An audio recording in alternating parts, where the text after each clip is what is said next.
നമസ്കാരം. നിമിഷപ്രിയയുടെ മോചനവുമായി ബന്ധപ്പെട്ട വിഷയത്തിൽ നിർണായക നിമിഷങ്ങളാണ് കടന്നുപോകുന്നത്. മോചനത്തിനായുള്ള കാന്തപുരത്തിന്റെ ഇടപെടൽ പ്രതീക്ഷയോടെ നോക്കിക്കാണുകയാണ് എല്ലാവരും. കൊല്ലപ്പെട്ട യമൻ സ്വദേശി തലാൽ അബ്ദുൾ മഹ്ദിയുടെ കുടുംബാംഗങ്ങളുമായി മധ്യസ്ഥ ചർച്ച സാധ്യമാകുന്നു എന്നതാണ് ഈ ഘട്ടത്തിൽ പ്രതീക്ഷ നൽകുന്നത്. സൂഫി പണ്ഡിതനായ ഷെയ്ഖ് ഹബീബ് ഉമറിന്റെ നേതൃത്വത്തിലാണ് ചർച്ച. യമൻ ഭരണകൂട പ്രതിനിധി, സുപ്രീംകോടതി ജഡ്ജി എന്നിവരും ചർച്ചയിൽ പങ്കെടുക്കുന്നുണ്ട്. നിമിഷപ്രിയയുടെ മോചനത്തിനായി ദയാധനം സ്വീകരിക്കുന്നതിൽ ഇടപെടാൻ പരിമിതികളുണ്ടെന്ന് കേന്ദ്ര സർക്കാർ സുപ്രീംകോടതിയിൽ വ്യക്തമാക്കിയ സാഹചര്യത്തിൽ ഇപ്പോൾ നടക്കുന്ന ചർച്ചകളിലാണ് എല്ലാ പ്രതീക്ഷയും. തലാലിന്റെ കുടുംബം അയയുമോ, ദയാധനം സ്വീകരിക്കാൻ തയ്യാറാകുമോ എന്നതാണ് അറിയേണ്ടത്. ഈ വിഷയത്തിൽ നമുക്കൊപ്പം അതിഥികളായി അഡ്വക്കേറ്റ് സുഭാഷ് ചന്ദ്രൻ, അഭിഭാഷകൻ, മുഹമ്മദ് അലി കിനാലൂർ, കാന്തപുരം വിഭാഗം പ്രതിനിധി, ശ്രീ സജീവ് കുമാർ, ആക്ഷൻ കൗൺസിൽ അംഗം, ശങ്കുട്ടി ദാസ്, BJP പ്രതിനിധി എന്നിവർ ചർച്ചയിൽ പങ്കെടുക്കും. അതിഥികളിലേക്ക് വരും മുൻപ് ഈ വാർത്തയുടെ ഏറ്റവും പുതിയ വിവരങ്ങളുമായി ന്യൂസ് ഡെസ്കിൽ നിന്ന് VV വിനോദ് ചേരുകയാണ്. വിനോദ്, ഇപ്പോൾ നടക്കുന്ന ചർച്ചയിലാണ് എല്ലാ പ്രതീക്ഷകളും. ചർച്ച ഇപ്പോഴും തുടരുന്നു എന്നാണ് മനസ്സിലാകുന്നത്. ഈ സൂഫി പണ്ഡിതൻ ഉൾപ്പെടെയുള്ളവർ ഉണ്ട്. ആ കുടുംബത്തിന്റെ പ്രതിനിധികളുമായി നേരിട്ട് ചർച്ച സാധ്യമാകുന്നു എന്നതാണ് ഏറ്റവും പ്രതീക്ഷ നൽകുന്ന ഘടകം. ഇതുവരെ അങ്ങനെ ഒരു ചർച്ച സാധ്യമായിരുന്നില്ല. ഇപ്പോൾ ഏറ്റവും ഒടുവിൽ ലഭിക്കുന്ന വിവരങ്ങൾ എന്താണ്? ഇപ്പോഴും പ്രതീക്ഷ നൽകുന്ന വിവരങ്ങൾ തന്നെയാണോ അവിടെ നിന്ന് ലഭിക്കുന്നത്? രേണുക, സങ്കീർണമായ സാഹചര്യത്തിലൂടെയാണ് കാര്യങ്ങൾ കടന്നു പോകുന്നത്. മറ്റന്നാളാണ് വധശിക്ഷ നടപ്പാക്കുമെന്ന് യമൻ അറിയിച്ചിട്ടുള്ളത്. ഭരണകൂടത്തിൻ്റെതായ അറിയിപ്പ് നേരത്തെ തന്നെ വന്നിരുന്നു. അവിടുത്തെ പബ്ലിക് പ്രോസിക്യൂട്ടർ ഇത് സംബന്ധിച്ച് നോട്ടീസ് പുറത്തിറക്കി. നേരത്തെയും ഇത്തരത്തിലുള്ള വധശിക്ഷ സംബന്ധിച്ചുള്ള വിവരങ്ങൾ വന്നിരുന്നെങ്കിലും അതിന് സ്ഥിരീകരണം ഉണ്ടായിരുന്നില്ല. പക്ഷേ ഇപ്പോൾ അങ്ങനെയല്ല, വധശിക്ഷയിലേക്ക് കാര്യങ്ങൾ എത്തുകയാണ്. അവിടെയാണ് പല വഴികളിലൂടെയുള്ള ഇടപെടലുകൾ നടക്കുന്നത്. പക്ഷേ കേന്ദ്ര സർക്കാർ ഏറ്റവും ഒടുവിൽ നിലപാട് വ്യക്തമാക്കിയിരിക്കുന്നത് ഇടപെടുന്നതിന് പരിമിതിയുണ്ട് എന്ന കാര്യമാണ്. അറ്റോർണി ജനറൽ ഇന്ന് കോടതിയെ അക്കാര്യം അറിയിക്കുകയും ചെയ്തു. നയതന്ത്ര കാര്യങ്ങളായതുകൊണ്ട് തന്നെ കൂടുതൽ കാര്യങ്ങൾ വെളിപ്പെടുത്താൻ കഴിയില്ല എന്നൊരു നിലപാട് കൂടി സ്വീകരിച്ചിട്ടുണ്ട്. നേരത്തെ തന്നെ ഈ വിദേശകാര്യ മന്ത്രാലയവുമായി ബന്ധപ്പെട്ട സെക്രട്ടറി തലത്തിലുള്ള ചർച്ചകളുണ്ടായിരുന്നു. അതിൻ്റെ വിശദാംശങ്ങൾ ഉൾപ്പെടെ വ്യക്തമാക്കി. പക്ഷേ ഇപ്പോൾ ഇടപെടുന്നതിന് പരിമിതിയുണ്ട് എന്ന ഒരു നിലപാടാണ് സ്വീകരിച്ചിട്ടുള്ളത്. കഴിഞ്ഞ ദിവസം മുഖ്യമന്ത്രി പ്രധാനമന്ത്രിയുടെ ഓഫീസിന് കത്തെഴുതിയിരുന്നു. അടിയന്തര ഇടപെടൽ ആവശ്യപ്പെട്ടായിരുന്നു അത്തരമൊരു കത്ത് അയച്ചത്. കാന്തപുരത്തിൻ്റെ ഇടപെടൽ വലിയ പ്രതീക്ഷ നൽകുന്ന ഒരു കാര്യമാണ്. അവിടെ തലാലിൻ്റെ കുടുംബവുമായുള്ള ചർച്ച തുടരുന്നു എന്ന് തന്നെയാണ് നമ്മൾ മനസ്സിലാക്കുന്നത്. അവിടുത്തെ മതപണ്ഡിതനായ ഹബീബ് ഉമർ, അദ്ദേഹത്തിൻ്റെ നേതൃത്വത്തിൽ അവിടെ ചർച്ച നടക്കുകയാണ്. ഗോത്ര വിഭാഗത്തിൽ നിന്നുള്ള പ്രതിനിധികളുണ്ട്, സർക്കാരിൻ്റെ ഭരണകൂടത്തിൻ്റെ പ്രതിനിധികളുണ്ട്. ഇത്തരത്തിൽ ദയാധനം സ്വീകരിച്ചുകൊണ്ട് നിമിഷയെ മോചിപ്പിക്കണം എന്നൊരാവശ്യമാണ്. പക്ഷേ നമുക്കറിയാം, യമൻ പോലൊരു രാജ്യത്ത് അവരുടേതായ നിയമമുണ്ട്. ആ നിയമത്തിൻ്റെ ചട്ടക്കൂടിൽ നിന്ന് മാറി അവർ ചിന്തിക്കുമോ, അങ്ങനെ ഒരു നടപടിയിലേക്ക് പോകുമോ, അങ്ങനെ എത്തണം എന്ന് നമ്മുടെ നാട് ഒന്നാകെ ആഗ്രഹിക്കുന്നുണ്ട്. നിമിഷ മോചിതയാകണം എന്ന ആഗ്രഹത്തിലാണ്. അതിനുള്ള വഴികൾ തേടുകയാണ്. ദയാധനത്തിന് അതുമായി ബന്ധപ്പെട്ട ചർച്ചകൾ നേരത്തെ തന്നെ നടന്നിരുന്നു. അവിടെ കാര്യങ്ങൾ കൈകാര്യം ചെയ്യുന്ന ആളുകൾ പറയുന്നത് ഇപ്പോഴും അതുമായി ബന്ധപ്പെട്ട ചർച്ചകൾ നടക്കുകയായിരുന്നു. മറ്റ് ചില ഉപാധികൾ കൂടി യമന് മുന്നിലേക്ക് വെച്ചിരുന്നു. അതായത് ദയാധനത്തോടൊപ്പം തന്നെ മറ്റ് ചില സേവനങ്ങൾ കൂടി ഉറപ്പാക്കുന്ന തരത്തിൽ അങ്ങനെ ഒരു ചർച്ചയിലേക്ക് കാര്യങ്ങൾ പോയിരുന്നു. ആ ചർച്ച നടക്കുന്നതിനിടെ എങ്ങനെയാണ് ഇത്തരത്തിലൊരു വിധി വന്നത്, അല്ലെങ്കിൽ ഒരു തീരുമാനമുണ്ടായത് എന്നതിലാണ് ആശങ്ക നിലനിൽക്കുന്നത്. മണിക്കൂറുകൾ മാത്രമാണ് ഇനി അവശേഷിക്കുന്നത്. നിമിഷയുടെ മോചനത്തിനായി നാടൊന്നാകെ ഒരുമിച്ച് നിൽക്കുന്ന ഒരു സാഹചര്യം തന്നെയാണ് രേണുക. വിനോദ്, നമുക്ക് ഇനി മുന്നിൽ അധികം സമയമില്ല എന്നതാണ്. നാളെ ഒരു ദിവസമാണ്, ജൂലൈ 16-നാണ് ഈ വധശിക്ഷ നടപ്പാക്കുമെന്ന്, അല്ലെങ്കിൽ അങ്ങനെയുള്ള ദിവസം പറഞ്ഞിരിക്കുന്നത്. വളരെ നിർണായകമാണ് അപ്പോൾ ഓരോ നിമിഷവും എന്ന് പറയാം. അപ്പോൾ അടിയന്തരമായൊരു ഇടപെടൽ ഇന്ന് നടക്കുന്ന ചർച്ചയ്ക്ക് ശേഷം സാധ്യമായാൽ മാത്രമേ അതുകൊണ്ട് പ്രയോജനമുള്ളൂ. അതിലേക്കാണോ കാര്യങ്ങൾ നീങ്ങുന്നത്? തീർച്ചയായും മണിക്കൂറുകളായി തുടരുന്ന ഒരു ചർച്ചയാണ്, കുടുംബാംഗങ്ങളുമായുള്ള ചർച്ചയാണ്. പ്രത്യേകിച്ച് തലാലിൻ്റെ സഹോദരൻ ഈ ദയാധനം കൈപ്പറ്റുന്നതിന് അനുകൂലമായൊരു സമീപനം എടുത്തിട്ടില്ല. ഈ പണം നൽകുന്നത് മാത്രമല്ല, ചില സേവനങ്ങൾ, ആതുര ശുശ്രൂഷ രംഗവുമായി ബന്ധപ്പെട്ട് ചില സേവനങ്ങൾ നൽകുമെന്ന്, രാജ്യത്തിന് തന്നെ നൽകുമെന്ന ചില ഉറപ്പുകൾ നൽകിയിട്ടുണ്ട്. അതോടൊപ്പം ജോലി ഉറപ്പാക്കുമെന്ന ചില വാഗ്ദാനങ്ങൾ. പക്ഷേ നമുക്കറിയാം, യമനിലെ നിയമമനുസരിച്ച് തീർച്ചയായും അവർ മതപരമായ രീതിയിൽ ജീവിക്കുന്ന, അത് അനുഷ്ഠിക്കുന്ന ഒരു രാജ്യമാണ്. അതുകൊണ്ട് തന്നെയാകണം കേന്ദ്ര സർക്കാരും ഇപ്പോൾ ഇങ്ങനെ ഒരു നിസ്സഹായാവസ്ഥയിലേക്ക് എത്തുന്നത്. പരിമിതിയുണ്ട് എന്ന നിലപാടിലേക്ക് കേന്ദ്രം എത്തുന്നത്. പക്ഷേ ഇതിനു മുൻപ് സാധ്യമായ വഴികളെല്ലാം തന്നെ തേടിക്കൊണ്ടുള്ള ഒരു ഇടപെടൽ ഉണ്ടായിട്ടുണ്ട്. അത് സംസ്ഥാനത്തിൻ്റെ ഭാഗത്തു നിന്നും കേന്ദ്രത്തിൻ്റെ ഭാഗത്തു നിന്നും. അവിടെയാണ് ഇപ്പോൾ കാന്തപുരത്തിൻ്റെ ഇടപെടൽ. അദ്ദേഹത്തിൻ്റെ അടുപ്പക്കാരനായ അവിടുത്തെ മതപണ്ഡിതനുമായി അദ്ദേഹം ബന്ധപ്പെടുകയും ആ വഴിക്കുള്ള ചർച്ചകൾ നടക്കുകയും ചെയ്യുന്നു. ഏതെങ്കിലും ഒരു സാധ്യത അങ്ങനെ തെളിഞ്ഞു വന്നു കഴിഞ്ഞാൽ നമുക്ക് പ്രത്യാശയ്ക്ക് വകയുണ്ട്. ആ പെൺകുട്ടി തിരികെ നാട്ടിലേക്ക് എത്തുന്ന ഒരു സാഹചര്യമുണ്ടാകും. നേരത്തെ തന്നെ യമൻ സർക്കാരിലേക്ക് ഭരണകൂടത്തിന് നിമിഷയുടെ അമ്മയും കത്തയച്ചിരുന്നു. ഇപ്പോൾ പ്രധാനമായും ഈ ദയാധനം കൈപ്പറ്റുക എന്നൊരു കാര്യമാണ്. പക്ഷേ അതിന് ആ കുടുംബം തയ്യാറാകുന്നില്ല. പ്രത്യേകിച്ച് ആ കുടുംബത്തിനുണ്ടായ ഒരു മാനഹാനി എന്നൊക്കെയാണ് നമ്മൾ മനസ്സിലാക്കുന്നത്. അത് കൈപ്പറ്റിക്കൊണ്ട് അവരെ സംബന്ധിച്ച് വ്യക്തിപരമായി അതൊരു വിഷയമായി എടുത്തിരിക്കുന്നു. അതുകൊണ്ട് തന്നെ ആ പണം കൈപ്പറ്റുന്നതിന് സന്നദ്ധമല്ല എന്നൊരു നിലപാടിലാണ് ഇത്ര നാളും തുടർന്നത്. മാത്രമല്ല നമുക്കറിയാം ഇവിടെ പല ഈ ആക്ഷൻ കൗൺസിലിൻ്റെ പ്രതിനിധികളുണ്ട്. അതോടൊപ്പം തന്നെ ബോബി ചെമ്മണ്ണൂരിനെ പോലുള്ള ആളുകൾ ധനസമാഹരണത്തിന് വേണ്ടിയുള്ള പ്രവൃത്തികൾ ഏർപ്പെട്ടിരുന്നു. ഈ പണം നൽകുന്നതിന് ബുദ്ധിമുട്ടില്ല. പക്ഷേ ആ പണം സ്വീകരിക്കാൻ ആ കുടുംബം തയ്യാറാകുന്നില്ല എന്നത് തന്നെയാണ് ഏറ്റവും വെല്ലുവിളിയായി ഈ നിമിഷത്തിലും അവശേഷിക്കുന്നത്. വിനോദ്, ഒരു അഭിമാന പ്രശ്നമായി കുടുംബത്തിൻ്റെ തന്നെ ഒരു അഭിമാന പ്രശ്നമായി അവർ കാണുന്നു. അവിടെ ദയാധനം സ്വീകരിച്ച് കീഴടങ്ങുക എന്നത് സാധ്യമല്ല എന്നൊരു നിലപാടാണ് അവർ പല ഘട്ടങ്ങളിലും സ്വീകരിച്ചിരുന്നത്. അതിൽ നിന്നൊരു മാറ്റം എന്നതാണ് അവരുമായി നേരിട്ട് സംസാരിക്കുമ്പോൾ നമ്മൾ പ്രതീക്ഷിക്കുന്നത്. തീർച്ചയായും പറഞ്ഞോളൂ രേണുക, ഇത് ഇപ്പോൾ ശരീഅത്ത് പോലുള്ള നിയമങ്ങളൊക്കെ സ്വാഭാവികമായും അനുഷ്ഠിക്കുന്ന അല്ലെങ്കിൽ ആ തരത്തിലുള്ള പല നിയമങ്ങൾ അങ്ങനെ മുസ്ലിം രീതി അനുസരിച്ച് പ്രവർത്തിക്കുന്ന ആളുകൾ അല്ലെങ്കിൽ അങ്ങനെ ജീവിതചര്യ കൊണ്ടുപോകുന്ന ആളുകൾ, അവരെ സംബന്ധിച്ചിടത്തോളം നമ്മുടെ രാജ്യത്തെ പോലെ ഒരുപക്ഷെ നമ്മുടെ കോടതികൾ ചിന്തിക്കുന്നത് പോലെ ലിബറലായിട്ടോ അല്ലെങ്കിൽ ആ തരത്തിൽ കുറച്ചുകൂടി നമ്മൾ പറയുന്ന തരത്തിലുള്ള മാനുഷിക പരിഗണന ഒരുപക്ഷെ അവർക്ക് അവരുടെ ശരികളുണ്ടാകും. ആ ശരി ഒരുപക്ഷെ നമുക്ക് കഠിനമായ ശിക്ഷകളാണ്. അതുകൊണ്ട് തന്നെ അവർ ഇനി എങ്ങനെ ഈ വിഷയത്തെ കൈകാര്യം ചെയ്യുന്നു, ഇതിൻ്റെ ഒരു വൈകാരിക തലം കൂടി അവർ മനസ്സിലാക്കുമോ?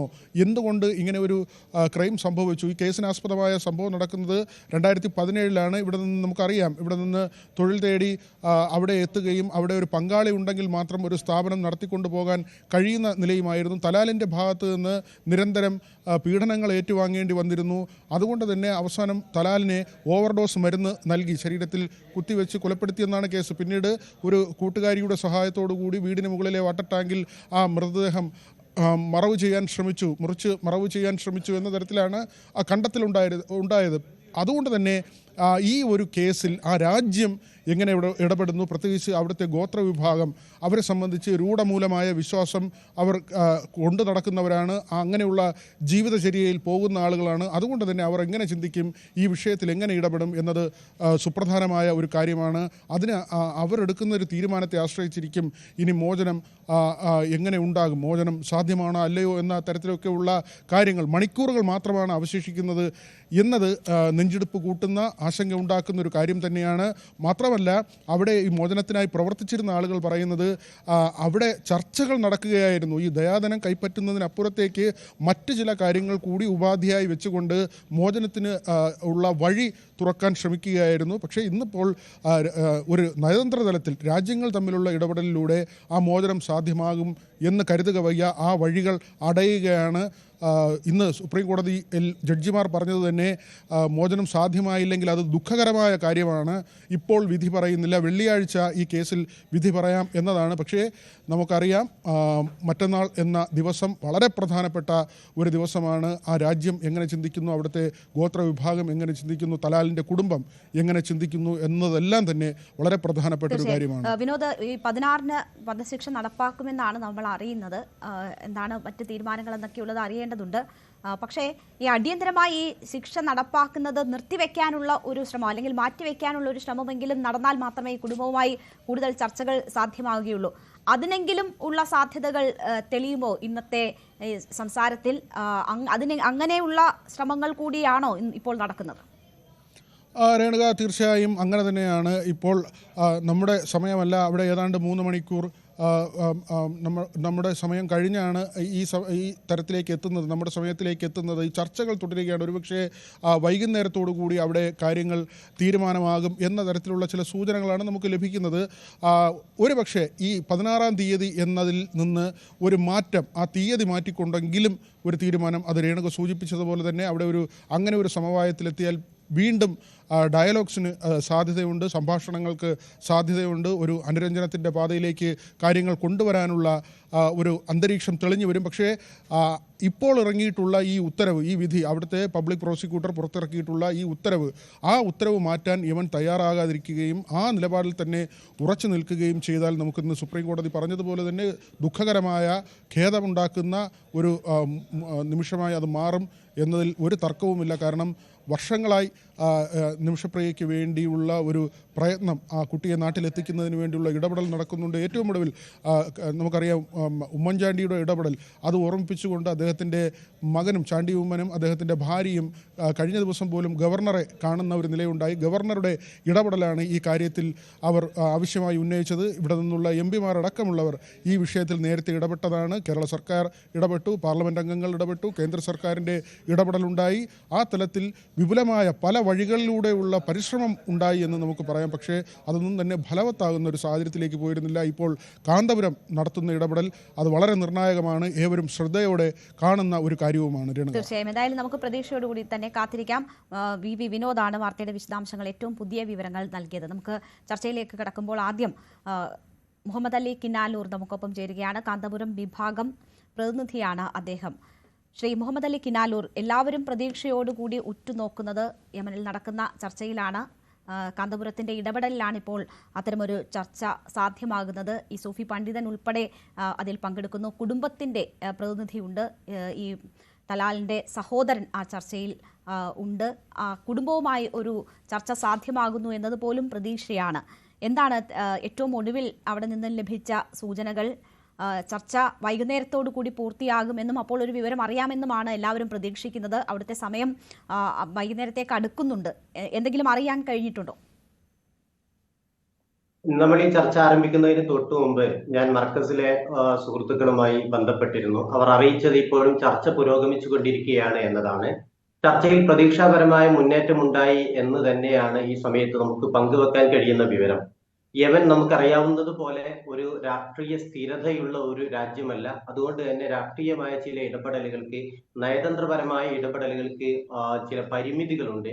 അതുകൊണ്ടാണ് കേന്ദ്ര സർക്കാരിനോ അല്ലെങ്കിൽ അത്തരത്തിലുള്ള ഇടപെടലുകൾ നടത്താൻ കഴിയാതെ പോയത്. എങ്കിൽ പോലും നിമിഷപ്രിയയുടെ മോചനത്തിന് വേണ്ടി കേന്ദ്ര സംസ്ഥാന സർക്കാരുകളും MP-മാരും MLA-മാരും ആക്ഷൻ കൗൺസിൽ ഉൾപ്പെടെയുള്ള വിവിധ സംവിധാനങ്ങൾ കാലങ്ങളായി പ്രവർത്തിച്ചു കൊണ്ടിരിക്കുകയാണ്. ആ സംവിധാനങ്ങളുടെയൊക്കെ പ്രവർത്തനങ്ങളുടെ ഒരു തുടർച്ചയായി തന്നെയാണ് കാന്തപുരം ഉസ്താദിന്റെ ഈ ഇടപെടലിനെ നമ്മൾ വിലയിരുത്തേണ്ടത്. ഇതിലുണ്ടായ വളരെ ശ്രദ്ധേയമായ നിർണായകമായ ഒരു വഴിത്തിരിവ് എന്ന് പറയുന്നത്, ഈ കാലം അത്രയും ഈ തലാലിന്റെ ബന്ധുക്കളെ ഒരുമിച്ചിരുത്തിയിട്ട്, കൊല്ലപ്പെട്ട തലാലിന്റെ ബന്ധുക്കളെ ഒരുമിച്ചിരുത്തിയിട്ട് ഒരു ചർച്ച സാധ്യമായിരുന്നില്ല. ആ ചർച്ച ഇന്ന് സാധ്യമായിരിക്കുന്നു എന്നതാണ് ഏറ്റവും പ്രധാനമായി നമുക്ക് മുന്നോട്ട് വെക്കാൻ കഴിയുന്ന ഒരു കാര്യം. എന്ന് മാത്രമല്ല, ഞാൻ അറിയുന്നത് ഈ അങ്ങനെ ബ്ലഡ് മണി ആവശ്യപ്പെടുകയാണെങ്കിൽ, പ്രായശ്ചിത്ത ധനം ആവശ്യപ്പെടുകയാണെങ്കിൽ എത്ര കൊടുക്കാൻ കഴിയുമെന്ന് അവിടെ ഈ ചർച്ചയ്ക്ക് നേതൃത്വം നൽകുന്ന ആളുകൾ ഉസ്താദിന്റെ ഓഫീസുമായി ബന്ധപ്പെട്ട് ആരാഞ്ഞു എന്നൊരു വിവരവും കൂടിയാണ് അറിയാൻ കഴിയുന്നത്. അത് വളരെ ശുഭപ്രതീക്ഷയാണ്. കാരണം ഈ കാലം അത്രയും ചർച്ചയോട് മുഖം തിരിച്ചു നിന്ന് അവർ ഒരുമിച്ചിരിക്കാൻ തയ്യാറായി എന്നത്, ആ ചർച്ചയ്ക്ക് അവിടെ നേതൃപരമായ പങ്ക് വഹിക്കുന്നത് കേരളവുമായി ദീർഘകാലമായ ബന്ധമുള്ള ബഹുമാന്യരായ കാന്തപുരം ഉസ്താദിനെ ഗുരുസ്ഥാനീയരായി കാണുന്ന ഷെയ്ഖ് ഹബീബ് ഉമർ എന്ന് പറയുന്ന വിശ്രുതനായ, ലോകപ്രശസ്തനായ ഒരു സൂഫി പണ്ഡിതനാണ്. അദ്ദേഹത്തിന്റെ പ്രതിനിധിയായിക്കൊണ്ട് ഇന്ന് ആ ചർച്ചയിൽ അബ്ദുറഹ്മാൻ അലി അൽ മഷ്ഹൂർ എന്ന് പറയുന്ന ആളാണ് ആ ചർച്ചയിൽ പങ്കെടുത്തുകൊണ്ടിരിക്കുന്നത്. അതേപോലെ അഭിഭാഷകനായ ഷെയ്ഖ് അബ്ദുൾ റബ്ബ് ഉൾപ്പെടെയുള്ള ആളുകൾ ആ ചർച്ചയിൽ പങ്കെടുത്തുകൊണ്ടിരിക്കുകയാണ്. തലാലിന്റെ കുടുംബത്തെ ഒരുമിച്ചിരുത്താനും ഈ ദിയാധനം ആവശ്യപ്പെടുന്ന തരത്തിലേക്ക് അവരെ പ്രേരിപ്പിക്കാനുമുള്ള ശ്രമങ്ങളാണ് നടന്നുകൊണ്ടിരിക്കുന്നത്. നമുക്ക് എല്ലാവർക്കും ബോധ്യമുള്ള കാര്യമാണ്, അബ്ദുറഹീമിൻ്റെത് ഉൾപ്പെടെയുള്ള കേസുകളിൽ സംഭവിച്ചത് വധശിക്ഷ വിധിച്ച ആളുകൾക്ക് കുടുംബം മാപ്പ് കൊടുക്കുകയും പ്രായശ്ചിത്തധനം സ്വീകരിച്ചുകൊണ്ട് അവർ പൊറുക്കാൻ തയ്യാറാവുകയും ചെയ്യുന്ന സാഹചര്യം ഉണ്ടാവുകയാണെങ്കിൽ വധശിക്ഷയിൽ നിന്ന് ഒഴിവാകാൻ കഴിയുമെന്നത് പല അറബ് രാജ്യങ്ങളിലും ഉള്ള രീതിയാണ്. ആ രീതി തന്നെയാണ് യമനും പിന്തുടരുന്നത്. ഈ അബ്ദുറഹീമിന്റെ കോഴിക്കോട്ടുകാരനായ സൗദി ജയിലിൽ കഴിയുന്ന അബ്ദുറഹീമിന്റെ മോചനത്തിന്റെ കാര്യത്തിൽ കുടുംബം പ്രായശ്ചിത്ത ധനം ബ്ലഡ് മണി സ്വീകരിക്കാൻ തയ്യാറായി എന്നതുകൊണ്ടാണ് അദ്ദേഹത്തിന്റെ വധശിക്ഷയിൽ ഇളവുണ്ടായത്. നിമിഷപ്രിയയുടെ കാര്യത്തിലും അത് സംഭവിക്കുമെന്ന പ്രതീക്ഷയാണ് തലാലിന്റെ കുടുംബത്തെ ആ വഴിയിലേക്ക് ഇപ്പോൾ താങ്കൾ ഈ സംസാരത്തിനിടെ സൂചിപ്പിച്ചു എത്ര ദയാധനം കൊടുക്കാൻ കഴിയും എന്നൊരു എൻക്വയറി ഉണ്ടായി എന്നത് സൂചിപ്പിച്ചു. അതിന്റെ കൂടുതൽ എന്തെങ്കിലും വിശദാംശങ്ങൾ, അതിനൊരു മറുപടി നൽകുന്ന സാഹചര്യം ഉണ്ടായോ? ഇവിടെയുള്ള ഉത്തരവാദപ്പെട്ട ആളുകളുമായി, ഈ വിഷയത്തിൽ നേരത്തെ ഇടപെട്ട ആളുകളുമായി സംസാരിക്കുകയും സാധ്യമാകുന്ന ഒരു തുക അവരെ ബന്ധപ്പെട്ട ആളുകൾ, അവിടെ ചർച്ചയ്ക്ക് നേതൃത്വം നൽകുന്ന ആളുകളെ അറിയിക്കുകയും ചെയ്തിട്ടുണ്ട്. ഓൾറെഡി തന്നെ അത്തരമൊരു തീരുമാനം എടുത്തിട്ടുണ്ട്.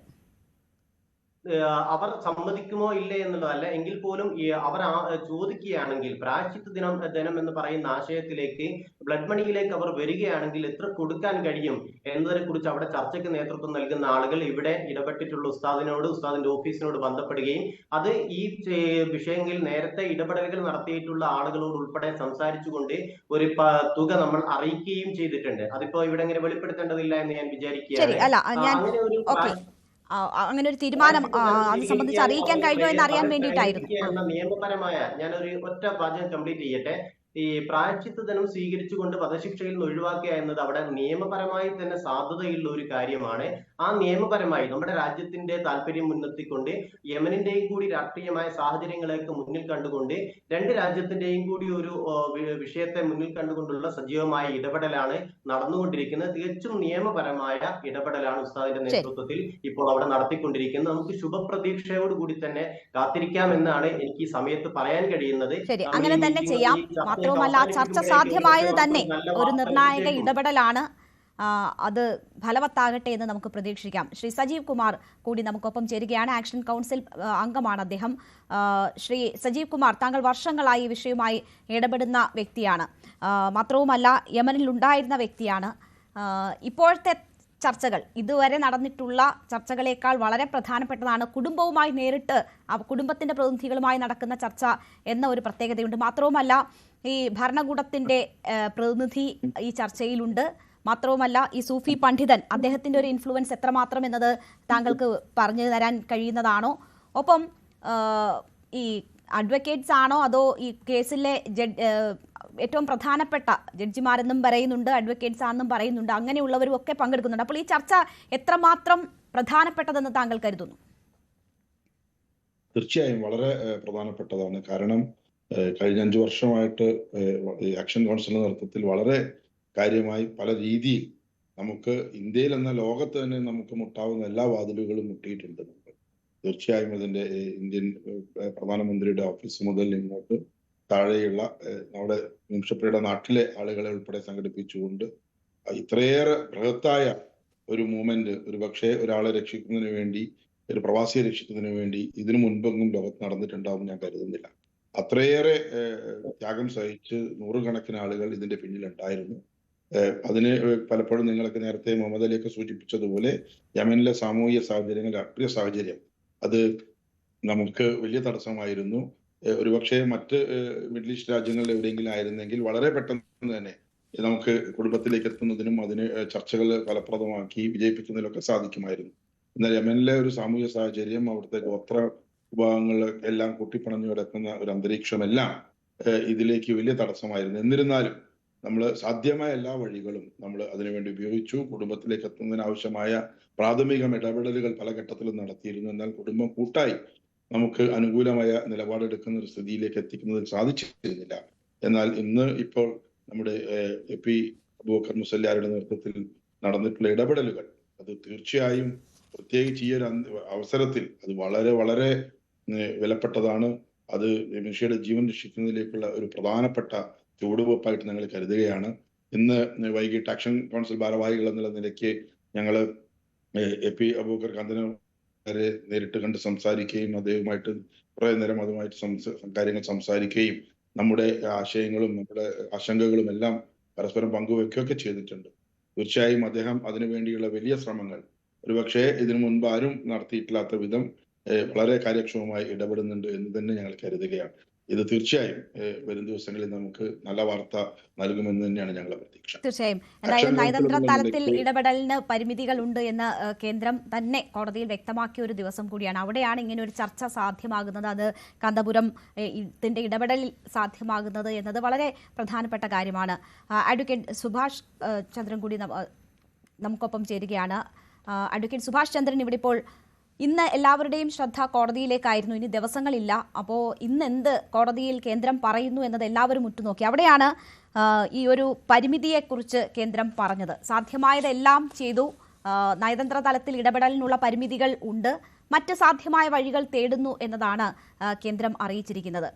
അതൊരു നിസ്സഹായ അവസ്ഥയായിട്ടാണോ മനസ്സിലാക്കാൻ കഴിഞ്ഞത്? ഇപ്പോൾ നടക്കുന്ന ചർച്ചകളിൽ ഏതെങ്കിലും തരത്തിൽ ഇടപെടൽ അല്ലെങ്കിൽ സഹായം എന്നത് കേന്ദ്ര സർക്കാരിന്റെ ഭാഗത്തു നിന്നും പ്രതീക്ഷിക്കാവുന്നതും ഉണ്ടാകുന്നതുമാണോ? ഇതിൽ കൂടി അങ്ങനെയുള്ള ഇടപെടലുകൾ സാധ്യമാകുന്നതാണോ? രേണു, തീർച്ചയായും ഈ ചർച്ച ആരംഭിക്കുന്ന സമയത്ത് ഇതിൽ ഇപ്പോൾ ശ്രീ അബൂബക്കർ മുസ്ലിയാർ എടുത്ത ഒരു എഫേർട്ട്, അദ്ദേഹം എടുത്ത ഒരു മുൻകൈ, അതിനെ ഞങ്ങൾ വളരെ അപ്രീഷിയേറ്റ് ചെയ്യാൻ വേണ്ടി save Nimisha Priya international action council ഈ അവസരം ഉപയോഗിക്കുകയാണ്. നേരത്തെ തന്നെ ഈ വിഷയത്തിനകത്ത് ഏറ്റവും നിർണായകമായുള്ള ഒരു ഇടപെടൽ നടത്താൻ സാധിക്കുക ശ്രീ കാന്തപുരം അബൂബക്കർ മുസ്ലിയാർക്കാണ് എന്ന് തിരിച്ചറിഞ്ഞുകൊണ്ട് ഏതാണ്ട് ഒരു 1.5 വർഷം മുമ്പ് തന്നെ അദ്ദേഹത്തിന്റെ മകനായ ഹക്കീം അസാരിയെ ഞാൻ നേരിട്ട് ഡൽഹിയിൽ പോയി കാണുകയും അദ്ദേഹത്തോട് ഈ കാര്യങ്ങൾ ഡിസ്കസ് ചെയ്യുകയും ഇതുമായി ബന്ധപ്പെട്ടുകൊണ്ടുള്ള അദ്ദേഹത്തിന്റെ സഹായം നമ്മൾ ഒഫീഷ്യലി അഭ്യർത്ഥിക്കുകയൊക്കെ ചെയ്തിരുന്നതാണ്. പിന്നീട് പെട്ടെന്നാണ് ഈ കഴിഞ്ഞ വർഷം അതിനുശേഷം ആ ചർച്ചകൾക്ക് ശേഷം പ്രത്യേകിച്ച് ഡെവലപ്മെന്റ് ഒന്നും ഉണ്ടാകാതിരുന്ന സാഹചര്യത്തിൽ പിന്നീട് അതിന്റെ ഫോളോ അപ്പുകൾ നടത്തിയിരുന്നില്ല, ഞങ്ങളുടെ ഭാഗത്തുനിന്നും ഉണ്ടായിരുന്നില്ല. പക്ഷെ പെട്ടെന്ന് ഈ കേസ് പിന്നീട് കഴിഞ്ഞ ദിവസങ്ങളിലാണ് വളരെ സജീവമായി എക്സിക്യൂഷന്റെ ഡേറ്റ് ഒക്കെ തീരുമാനിക്കുന്നത്. നേരത്തെ രേണു ചോദിച്ച ചോദ്യവുമായി വരുന്ന സമയത്ത് വളരെ ചില വിഷയങ്ങൾക്കകത്ത് നമുക്ക് പ്രതീക്ഷ നൽകുന്ന ഒരു സമീപനം ഇന്ന് അറ്റോർണി ജനറലിന്റെ ഭാഗത്തുനിന്നുണ്ടായി. അതേസമയം ചില വിഷയങ്ങൾക്കകത്ത് വളരെ നിരാശ നൽകുന്ന ഒരു സമീപനവും ഉണ്ടായി. നമുക്ക് എത്ര കാലം ഇങ്ങനെ നമ്മുടെ പരിമിതികൾ പറഞ്ഞു പോയിരിക്കാൻ സാധിക്കും എന്നുള്ളൊരു ചോദ്യമാണ് ഞാൻ സ്വയം ചോദിക്കുന്നത്. കാരണം നമ്മുടെ ഇന്ത്യക്കാരായ പ്രവാസികൾ പല രാജ്യങ്ങളിലും എക്സിക്യൂട്ട് ചെയ്യപ്പെടുന്ന സമയത്ത് അല്ലെങ്കിൽ ഇത്തരത്തിലുള്ള നടപടികൾക്ക് വിധേയമാക്കപ്പെടുന്ന സമയത്ത് നമുക്ക് എത്രത്തോളം ഇതിനകത്തുള്ള പരിമിതികൾ പറഞ്ഞു മുന്നോട്ട് പോകാൻ സാധിക്കും? കഴിഞ്ഞ മാസങ്ങൾക്ക് മുമ്പാണ് ദുബായിൽ ഒരു ഉത്തർപ്രദേശ് സ്വദേശിനി അവിടെ വധശിക്ഷയ്ക്ക് വിധേയമാക്കുന്നത്. അന്ന് വന്ന വാർത്തകൾ പ്രകാരം ആ വധശിക്ഷയ്ക്ക് വിധേയമാക്കപ്പെടുന്നതിന് മുൻപായി കേന്ദ്ര സർക്കാരോ അല്ലെങ്കിൽ നമ്മുടെ എംബസിയോ ഇക്കാര്യത്തെ സംബന്ധിച്ച് അറിഞ്ഞിരുന്നില്ല. പിന്നീട് അതിനുശേഷം വധശിക്ഷയ്ക്ക് വിധേയമാക്കപ്പെട്ടതിന് ശേഷം സ്വാഭാവികമായും നമ്മുടെ എംബസി പറയുകയാണ് അവരുടെ മൃതദേഹം കൊണ്ടുവരാനുള്ള സഹായം ചെയ്തു കൊടുക്കുമെന്ന്. ഒരാളെ കൊല്ലപ്പെട്ടതിന് ശേഷം മൃതദേഹം കൊണ്ടുവരിക എന്നതുള്ളതാണോ നമ്മുടെ ഡിപ്ലോമാറ്റിക്? നമ്മുടെ ഇന്ത്യ എന്ന് പറയുന്ന രാജ്യം അന്ന് നമ്മളെ അറിയിച്ചിട്ടില്ലെങ്കിൽ ഏതൊരു രാജ്യവും നമ്മുടെ ഡിപ്ലോമാറ്റിക് ലെവലിന്റെ അണ്ടർസ്റ്റാൻഡിംഗ് പ്രകാരം ഇത്തരത്തിലുള്ള എക്സിക്യൂഷൻ നടപ്പാക്കുകയാണെങ്കിൽ ഏത് രാജ്യത്തെ പൗരനെയോ ആണോ ഇത്തരത്തിലുള്ള എക്സിക്യൂഷൻ വിധേയമാക്കുന്നത് ആ രാജ്യത്തെ അറിയിക്കാൻ ബാധ്യതയുണ്ട്. അന്ന് UAE എന്ന് പറയുന്ന സർക്കാർ അത് അറിയിച്ചിട്ടില്ലെങ്കിൽ അത് ഡിപ്ലോമാറ്റിക് തലത്തിൽ നമ്മളത് പ്രൊട്ടസ്റ്റ് ഉയർത്തേണ്ടതായിരുന്നു, അന്താരാഷ്ട്ര തലത്തിൽ ഒരു പ്രൊട്ടസ്റ്റ് ഉയർത്തേണ്ടതായിരുന്നു. അങ്ങനെ ഒരു പ്രൊട്ടസ്റ്റ് വന്നതായി കണ്ടിട്ടില്ല. അപ്പൊ ഇത്തരത്തിൽ വിവിധ രാജ്യങ്ങൾക്കകത്ത് ഇനിയും വധശിക്ഷ കാത്തു കിടക്കുന്ന നിരവധി പേരുണ്ട്. ഇന്ന് ബഹുമാനപ്പെട്ട അറ്റോർണി ജനറൽ കോടതി മുമ്പാകെ ഹാജരായി പറഞ്ഞ ഒരു കാര്യം, ഈ വധശിക്ഷ മാറ്റിവെക്കാൻ വേണ്ടി ഇന്ത്യൻ സർക്കാർ ഔദ്യോഗികമായി യമനിലെ അധികൃതരോട് ആവശ്യപ്പെട്ടിട്ടുണ്ട്. ഞങ്ങൾക്ക് വളരെ പ്രതീക്ഷ നിർഭരമായിട്ടുള്ള കാര്യം തന്നെയാണ്. ഇന്ത്യൻ സർക്കാരിന്റെ ഭാഗത്ത് നിന്ന് അത്തരം ഒരു അപേക്ഷ ഉണ്ടാകുന്ന സമയത്ത് അത് പരിഗണിക്കുമെന്നുള്ള വലിയ പ്രതീക്ഷ തന്നെയാണ് ഞങ്ങൾക്കുള്ളത്. അതോടൊപ്പം തന്നെ ഗ്രാൻഡ് മുഫ്തിയെ പോലെയുള്ള ആളുകളുടെ ഇടപെടലിന്റെ കൂടി ഭാഗമായി നമുക്ക് ഈ മിഷൻ വിജയിപ്പിച്ചെടുക്കാൻ വേണ്ടി സാധിക്കുമെന്ന് തന്നെയാണ്. സുഭാഷ്, ഇവിടെ ഇപ്പോ ഈ UP-യിലെ കാര്യം പറഞ്ഞത് മാറ്റിവെച്ച് ഈ നിമിഷപ്രിയയുടെ കേസിലേക്ക് മാത്രം വന്നാൽ വലിയ സമ്മർദ്ദം സംസ്ഥാനത്തിന്റെ ഭാഗത്തു നിന്നും ഒക്കെ ഉണ്ടാകുന്നുണ്ട്. മുൻ കേന്ദ്രമന്ത്രിമാരായിരുന്ന ആളുകൾ ഈ വിഷയവുമായി ബന്ധപ്പെട്ടിട്ടുണ്ട്. അവർ കേന്ദ്രത്തിൽ നിരന്തരം സമ്മർദ്ദം ചെലുത്തിയിട്ടുണ്ട്. അപ്പോൾ സാധ്യമാകുന്ന നിലയിൽ കേന്ദ്ര ഇടപെടൽ നടത്താനുള്ള എല്ലാ സമ്മർദ്ദവും സംസ്ഥാനത്തിന്റെ ഭാഗത്തു നിന്നും ഉണ്ടായിട്ടുണ്ട്. മാത്രവുമല്ല, നിങ്ങളെപ്പോലെയുള്ള പൊതു പ്രവർത്തകരും ഒക്കെ ഇതിൽ ഇടപെട്ടിട്ടുണ്ട്. ആക്ഷൻ കൗൺസിലും ഒക്കെ വളരെ സജീവമായി ഇടപെട്ടിട്ടുണ്ട്. അപ്പോൾ ഈ യമനിലെ തന്നെ ഹൂതി വംശജർ അധിവസിക്കുന്ന ഇടത്താണ് ഈ പ്രശ്നം ഇവരുള്ളത്, കുടുംബം ഒരു തരത്തിലും ഇതുമായി സഹകരിക്കാൻ തയ്യാറാകുന്നില്ല. നമുക്ക് നേരിട്ട് എംബസി ഇല്ല, മറ്റ് ജബൂട്ടിയിലാണുള്ളത്. അപ്പോൾ അങ്ങനെ നയതന്ത്ര തലത്തിലുള്ള ഇടപെടലിനുള്ള ബുദ്ധിമുട്ട്, അങ്ങനെ കേന്ദ്രം എന്താണ് അവരുടെ പരിമിതികൾ ഈ വിഷയത്തിൽ ഉള്ളത് എന്നത് സൂചിപ്പിച്ചുവല്ലോ. അപ്പോൾ ഈ വിഷയത്തിൽ അവർ സാധ്യമായ ഇടപെടൽ നടത്തിയിട്ടുണ്ട് എന്ന് നിങ്ങൾ കരുതുന്നുണ്ടോ? തീർച്ചയായും അതാണ് ഞാൻ പറഞ്ഞത്. ഈ വിഷയത്തിനകത്ത് കേന്ദ്രം ഒരു പരിധി വരെ ഇടപെടൽ നടത്തിയിട്ടുണ്ട്. ഇല്ല എന്ന് ഞങ്ങൾ നിഷേധിക്കുന്നില്ല. ഞങ്ങൾ കേന്ദ്രത്തോടൊപ്പം നിൽക്കുന്നു. ഇപ്പോഴും ഞങ്ങൾ സുപ്രീം കോടതിയിൽ ഫയൽ ചെയ്ത ഹർജി വാദിക്കുന്ന സമയത്ത് തന്നെ ഞങ്ങൾ ആദ്യം പറഞ്ഞത് ഇതൊരു അഡ്വൈസറിയൽ ലിറ്റിഗേഷൻ അല്ല. ഞങ്ങൾ കേന്ദ്ര സർക്കാരിനെ കുറ്റപ്പെടുത്തിക്കൊണ്ടോ അല്ലെങ്കിൽ കേന്ദ്ര സർക്കാരിനെ പ്രതിസ്ഥാനത്ത് നിർത്തിക്കൊണ്ടുള്ള ഒരു ലിറ്റിഗേഷൻ ആയിട്ടല്ല ഞങ്ങൾ ചെയ്തിരിക്കുന്നത്. ഞങ്ങൾക്ക് ആവശ്യം ഇതിനകത്ത് കേന്ദ്രത്തിന്റെ പൂർണ്ണമായ പിന്തുണയാണ്. കാരണം 2016 മുതൽ യാത്രാവിലക്ക് നിലനിൽക്കുന്ന ഒരു പ്രദേശം ഒരു രാജ്യം എന്ന രീതിയിൽ ഈ നിമിഷയുടെ ബന്ധുക്കൾക്കോ ആക്ഷൻ കൗൺസിൽ ഭാരവാഹികൾക്കോ അവിടെ പോയി നേരിട്ട് ചർച്ചകൾ നടത്താനുള്ള സാഹചര്യമില്ല. അപ്പോൾ സ്വാഭാവികമായും ഇതിനകത്ത് എന്തെങ്കിലും തരത്തിലുള്ള സഹായം ചെയ്യാൻ സാധിക്കുക കേന്ദ്ര സർക്കാരിന് മാത്രമാണ്. കേന്ദ്ര സർക്കാരിന് ഇക്കാര്യം നിരവധിയായ മറ്റു ഫോറങ്ങൾ വഴി ഉന്നയിക്കാമായിരുന്നു. നമ്മുടെ അന്താരാഷ്ട്ര ഏജൻസികൾ വഴി ഇക്കാര്യങ്ങൾ ഉന്നയിക്കാമായിരുന്നു. അത്തരത്തിലുള്ള ഒരു ഇടപെടലൊന്നും നടത്തിയതായി കാണുന്നില്ല. ഞാൻ പറഞ്ഞത് പരിമിതികൾക്കകത്ത് നിന്നുകൊണ്ട് കേന്ദ്ര സർക്കാർ ഇടപെടാൻ വേണ്ടി ശ്രമിച്ചിട്ടുണ്ട്, ഇല്ല എന്ന് പറയുന്നില്ല. പക്ഷേ സാധ്യമായ പൂർണ്ണമായ ഇടപെടൽ നടത്താൻ വേണ്ടി തയ്യാറായോ എന്നുള്ള ഒരു സ്വയം വിമർശനം നമ്മുടെ കേന്ദ്ര ഭരണാധികാരികൾ വിലയിരുത്തേണ്ടതാണ്. കാരണം നമ്മുടെ ഈ പറയുന്ന ഉദ്യോഗസ്ഥ വൃന്ദം ഇത്തരം കാര്യങ്ങൾ കൈകാര്യം ചെയ്യുന്ന ഉദ്യോഗസ്ഥ വൃന്ദം അത് വ്യക്തമായി. ഒരൊറ്റ കാര്യം കൂടി ശ്രീ സുഭാഷ് ചന്ദ്രൻ, ഒരൊറ്റ കാര്യം കൂടി. ഇപ്പോൾ കാന്തപുരം മുൻകൈ എടുത്താണ് ഇപ്പോൾ ഒരു ചർച്ച സാധ്യമാകുന്നത്. അവിടെ ഏതൊക്കെ തലങ്ങളിൽ കേന്ദ്ര സർക്കാർ ഇടപെടൽ ഉറപ്പുവരുത്താൻ കഴിയും, അല്ലെങ്കിൽ കേന്ദ്ര സർക്കാരിന് അവരുടേതായ ഒരു റോൾ ചെലുത്താൻ കഴിയുമെന്ന് താങ്കൾ കരുതുന്നു? അങ്ങനെയുള്ള ഇടപെടൽ അവരെ ഓർമ്മപ്പെടുത്താനോ അല്ലെങ്കിൽ കൂടുതൽ ഇടപെടൽ നടത്താനോ ഉള്ള സാധ്യതകൾ കൂടി ഉണ്ടോ? ഇനി അങ്ങനെയുള്ള സാധ്യതകൾ തേടുന്നുണ്ടോ? ഇന്ന് കേന്ദ്ര സർക്കാരിന് വേണ്ടി ഹാജരായ അറ്റോർണി ജനറൽ സൂചിപ്പിച്ചത് അവിടെ ഇന്ത്യൻ എംബസിയോ അല്ലെങ്കിൽ ഇന്ത്യൻ മിഷനോ പ്രവർത്തിക്കുന്നില്ല എന്നുള്ളതാണ്. അത് സത്യമാണ്. ഇന്ത്യൻ മിഷൻ ഇപ്പോൾ നേരത്തെ രേണു പറഞ്ഞതല്ല, അതിനൊരു തിരുത്തുണ്ട്. ജിബോട്ടിയിൽ നിന്ന് നേരത്തെയാണ് പ്രവർത്തിച്ചിരുന്നത്. ഇപ്പോൾ റിയാദിലെ നമ്മുടെ സൗദി അറേബ്യയിലെ റിയാദിൽ നിന്നാണ് ഇന്ത്യൻ എംബസി പ്രവർത്തിച്ചുകൊണ്ടിരിക്കുന്നത്, യമനിലെ ഇന്ത്യൻ എംബസി പ്രവർത്തിച്ചുകൊണ്ടിരിക്കുന്നത്. പക്ഷെ അതിനകത്ത് അവിടെ പ്രാദേശികമായുള്ള ഈ പറയുന്ന യമനി ജീവനക്കാർ, ഇന്ത്യൻ എംബസിയുടെ ഭാഗമായുള്ള ആളുകൾ അവിടെ പ്രവർത്തിക്കുന്നുണ്ട്. നിമിഷപ്രിയയുടെ അമ്മയെ ഞങ്ങൾ യമനിലേക്ക് അയക്കുന്ന സമയത്ത് അവരുടെ ജയിലിൽ കൂട്ടിക്കൊണ്ടുപോയി കാണിച്ചു കൊടുക്കുന്നത്, അവർക്ക് ആവശ്യമായ സൗകര്യങ്ങൾ ചെയ്യുന്നത് ഇന്ത്യൻ എംബസിയുടെ ഭാഗമായ യമനി ഉദ്യോഗസ്ഥരാണ്, യമൻ സ്വദേശികളായ ഉദ്യോഗസ്ഥരാണ്. അപ്പൊ നമുക്ക് പൂർണ്ണമായും അവിടെ ഇന്ത്യൻ എംബസിയോ ഇന്ത്യൻ മിഷനോ പ്രവർത്തിക്കുന്നില്ല എന്ന് പറയാൻ സാധിക്കില്ല. അവരോട് ഒരുമിച്ചുള്ള ഫോട്ടോകൾ പുറത്തു വന്നിട്ടുള്ളതാണ്, അവരാണ് കൊണ്ടുപോകുന്നുള്ള നല്ല ബോധ്യം ഞങ്ങൾക്കുണ്ട്. ഇന്ത്യൻ എംബസി ചെയ്യുന്ന അല്ലെങ്കിൽ ഇന്ത്യൻ എംബസിയുടെ ഭാഗമായി നിൽക്കുന്ന ജീവനക്കാർ ചെയ്യുന്ന പ്രവർത്തനങ്ങളെ ഞങ്ങൾ അപ്രീഷിയേറ്റ് ചെയ്യുന്നു. പക്ഷെ അതേസമയം ഈ പരിമിതികൾ പറഞ്ഞുകൊണ്ട് ഞങ്ങൾക്ക് അവിടെ ഇടപെടാൻ ബുദ്ധിമുട്ടുണ്ട് എന്ന് പറഞ്ഞ് കൈ കഴുകുന്ന ഒരു സമീപനം എടുക്കുന്ന സമയത്ത് നമ്മൾ പൂർണ്ണമായ എഫേർട്ട് എടുത്ത് അത് വിജയിക്കാത്തൊരു സാഹചര്യമോ അല്ലെങ്കിൽ പരാജയപ്പെടുന്ന സാഹചര്യമോ ഉണ്ടെങ്കിൽ ഞങ്ങൾക്ക് മനസ്സിലാക്കാം. പക്ഷേ ഞാൻ അതാണ് പറഞ്ഞത്, നമുക്ക് കുറെ കൂടി സെൻസിറ്റൈസ് ആവണം. നമ്മുടെ സിസ്റ്റം, നമ്മുടെ പൊളിറ്റിക്കൽ സിസ്റ്റം ആയാലും നമ്മുടെ ഉദ്യോഗസ്ഥരായാലും ഈ പറയുന്ന അഡ്മിനിസ്ട്രേഷൻ സിസ്റ്റം ആയാലും ഇത്തരത്തിലുള്ള ഡിപ്ലോമാറ്റുകളായാലും കുറെ കൂടി സെൻസിറ്റൈസ്ഡ് ആവണം നമ്മുടെ ഇത്തരത്തിലുള്ള പ്രവാസികളെ സംബന്ധിച്ച്, അവരുടെ പ്രശ്നങ്ങളെ സംബന്ധിച്ച്, അതിനകത്തുള്ള ഇടപെടലുകളെ സംബന്ധിച്ച് കുറെ കൂടി സെൻസിറ്റൈസ് ആവണം എന്നുള്ളത് ചൂണ്ടിക്കാണിക്കുന്ന ഒരു ഉദാഹരണമായി നിമിഷപ്രിയ കേസ് മാറുകയാണ്. ഞാൻ താങ്കളിലേക്ക് തിരിച്ചെത്താം. നമുക്ക് ശങ്കുട്ടി ദാസ് കൂടി ഈ ഘട്ടത്തിൽ ചർച്ചയുടെ ഭാഗമാകുകയാണ്. ശ്രീ ശങ്കുട്ടി ദാസ്, സത്യമാണ് യമനിലാണ് ഈ സംഭവങ്ങൾ നടക്കുന്നത്. ഔദ്യോഗികമായ ഒരു ഭരണ സംവിധാനമുള്ള ഇടമല്ല. അപ്പോൾ അങ്ങനെയുള്ള നെഗോഷിയേഷൻ സാധ്യമാകാത്ത പരിമിതി കേന്ദ്ര സർക്കാരിനെ സംബന്ധിച്ചുണ്ട്. മറ്റ് എല്ലാ ഘടകങ്ങളുമുണ്ട്. പക്ഷേ അപ്പോൾ പോലും സാധ്യമായ എല്ലാ തലത്തിലുള്ള ഇടപെടലും നടത്തിയോ എന്ന ഒരു ചോദ്യം അവിടെ ബാക്കിയാകുന്നു. നമ്മുടെ പ്രധാനമന്ത്രി മറ്റ് രാഷ്ട്രങ്ങളുമായിട്ടൊക്കെ മുൻകാലങ്ങളെക്കാൾ ബന്ധം പുലർത്തുന്ന അല്ലെങ്കിൽ അങ്ങനെ സ്വാധീനിക്കാൻ കഴിയുന്ന വ്യക്തിപ്രഭാവമുള്ള ആളാണ് എന്നൊക്കെ നമ്മൾ അവകാശപ്പെടുമ്പോൾ ഇങ്ങനെയുള്ള ഏറ്റവും അടിയന്തര ഘട്ടങ്ങളിൽ അത് ഉപയോഗപ്പെടുത്താൻ നമുക്ക് കഴിയണ്ടേ? അങ്ങനെയുള്ള എല്ലാ സാധ്യമായ വഴികളും തേടിയിരുന്നോ ഈ കേസിൽ എന്ന സംശയമാണ് ആക്ഷൻ കൗൺസിൽ ഉന്നയിക്കുന്നത്. നോക്കൂ, ആക്ഷൻ കൗൺസിൽ ഉന്നയിച്ചിട്ടുള്ള ആ സംശയത്തിലോ അവർ ഈ സമയം കൊണ്ട് ഇവിടെ ഉന്നയിച്ചിട്ടുള്ള ആരോപണങ്ങളിലോ യാതൊരു തരത്തിലുള്ള മെറിറ്റും ഇല്ല എന്നുള്ളതാണ് എന്റെ പ്രാഥമികമായിട്ടുള്ള വാദം. നോക്കൂ, നയതന്ത്രപരമായിട്ടുള്ള ഒരു ഇടപെടൽ നടത്താൻ പ്രധാനമന്ത്രിക്ക് തന്റെ വ്യക്തിപ്രഭാവം കൊണ്ട് ആ രാജ്യത്തിന്റെ നേതൃത്വവുമായി സംസാരിക്കാൻ ആദ്യം ആ രാജ്യത്ത് വ്യവസ്ഥാപിതമായിട്ടുള്ള ഒരു ഭരണകൂടം ഉണ്ടാവണം. ആ രാജ്യത്ത് ഒരു ഭരണ സംവിധാനം ഉണ്ടാവണം. എന്താണ് യമന്റെ സ്ഥിതി? യമനിൽ 2015 മാർച്ച് മാസം മുതൽ ആഭ്യന്തര യുദ്ധം നടന്നുകൊണ്ടിരിക്കുകയാണ്. യമനി സിവിൽ വാർ നടന്നുകൊണ്ടിരിക്കുകയാണ്. 3,77,000 ആളുകൾ ഡയറക്റ്റ് ഹിറ്റിൽ ഇതിനോടകം യമനിൽ മരണപ്പെട്ട് കഴിഞ്ഞിട്ടുണ്ട്. 1,50,000-ലധികം ആളുകൾ ഇൻഡയറക്റ്റ് ആയിട്ട് യമനിൽ കൊല്ലപ്പെട്ടിട്ടുണ്ട്. 40 ലക്ഷം ആളുകൾ, 4 മില്യൺ ആളുകൾ ഇതിനോടകം യമനിൽ നിന്ന് ഡിസ്പ്ലേസ്ഡ് ആയിട്ടുണ്ട്. അപ്പൊ അങ്ങനെയുള്ള ഒരു ആഭ്യന്തര യുദ്ധത്തിന്റെ സാഹചര്യം നിലനിൽക്കുന്ന ഒരു സ്ഥലത്ത്, പ്രത്യേകിച്ചും ഹൗതി റിപ്പൽസിന്റെ കയ്യിലാണ് ഇപ്പോ യമന്റെ ക്യാപിറ്റൽ ആയിട്ടുള്ള സന എന്ന് പറയുന്ന പ്രദേശം. ഈ സന എന്ന് പറയുന്ന പ്രദേശത്താണ് ഈ നിമിഷപ്രിയ ഉൾപ്പെടെയുള്ള ആളുകൾ ഉള്ളത്. ആ പ്രദേശം ഔദ്യോഗികമായിട്ട് ബെലിജറൻസിന്റെ ഹൗതി റിബൽസിന്റെ കയ്യിലാണ് ഉള്ളത്. അപ്പൊ അങ്ങനത്തെ ഒരു സാഹചര്യത്തിൽ നമ്മൾ ആരോടാണ് അവിടെ സംസാരിക്കുക? ഇവിടെ നമുക്ക് 2017 മുതൽ നമുക്ക് ട്രാവൽ ബാൻ ഉള്ള സ്ഥലമാണ്. ഇന്ത്യൻ പൗരന്മാരോട് അങ്ങോട്ട് പോരുതെന്ന് ഇന്ത്യൻ ഗവൺമെന്റ് പറഞ്ഞിട്ടുണ്ട്. 2014 തന്നെ ആഭ്യന്തര യുദ്ധം തുടങ്ങിയിട്ടുള്ള സമയത്ത് തന്നെ അവിടെയുള്ള എല്ലാ പൗരന്മാരെയും, ഈ നിമിഷപ്രിയയുടെ ഭർത്താവും കുട്ടിയും ഉൾപ്പെടെ ആ സമയത്ത് ഇന്ത്യയിലേക്ക് മടങ്ങി വന്നിട്ടുള്ളതാണ്. മുഴുവൻ ആൾക്കാരെയും നമ്മൾ ഇവാക്യുവേറ്റ് ചെയ്തിട്ടുള്ളതായിരുന്നു. അതിനുശേഷം അങ്ങോട്ട് പോകുന്നതിൽ നമ്മൾ വിലക്ക് ഏർപ്പെടുത്തിയിട്ടുള്ളതാണ്. ഇപ്പൊ അവിടുത്തെ ഭരിക്കുന്ന ഭരണ സംവിധാനത്തെ ഇന്ത്യ ഗവൺമെന്റ് ഔദ്യോഗികമായിട്ട് അംഗീകരിക്കുന്നില്ല. ഈ ഹൗദികളുടെ നേതൃത്വത്തിലുള്ള സുപ്രീം പൊളിറ്റിക്കൽ കൗൺസിൽ നമ്മൾ ഔദ്യോഗിക ആ കൗൺസിലിനെ നമ്മൾ ഹലോ കേൾക്കാം, പറഞ്ഞോളൂ, കേൾക്കാം. സൂമിൽ ചെറിയ ഭരണകൂടത്തെ നമ്മൾ നിലവിൽ അംഗീകരിക്കുന്നില്ല. അങ്ങനത്തെ വളരെ ഹോസ്റ്റൈൽ ആയിട്ടുള്ള ഒരു ടെറൈനാണ് നിൽക്കുന്നത്.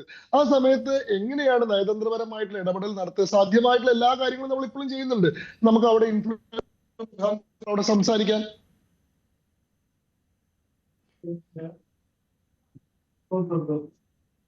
ഓഡിയോയ്ക്ക് ചില പ്രശ്നങ്ങൾ ഉണ്ട് ശങ്കു. ഇപ്പോൾ ഒരു മിനിറ്റ്,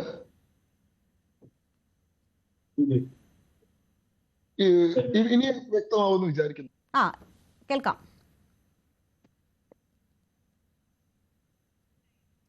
ശരി, എന്തോ സാങ്കേതിക പ്രശ്നമുണ്ട്. ഞാൻ ശങ്കുവിലേക്ക് തിരിച്ചെത്താം. എന്തായാലും കേന്ദ്രം സാധ്യമായതെല്ലാം ചെയ്തു എന്നതാണ് അവർ ഉന്നയിക്കുന്ന വാദം. നമുക്ക് അതിന്റെ വിശദാംശങ്ങൾ അദ്ദേഹത്തിന് പറയാനുള്ള അവസരം മറ്റൊരു സമയം കൊടുക്കാം.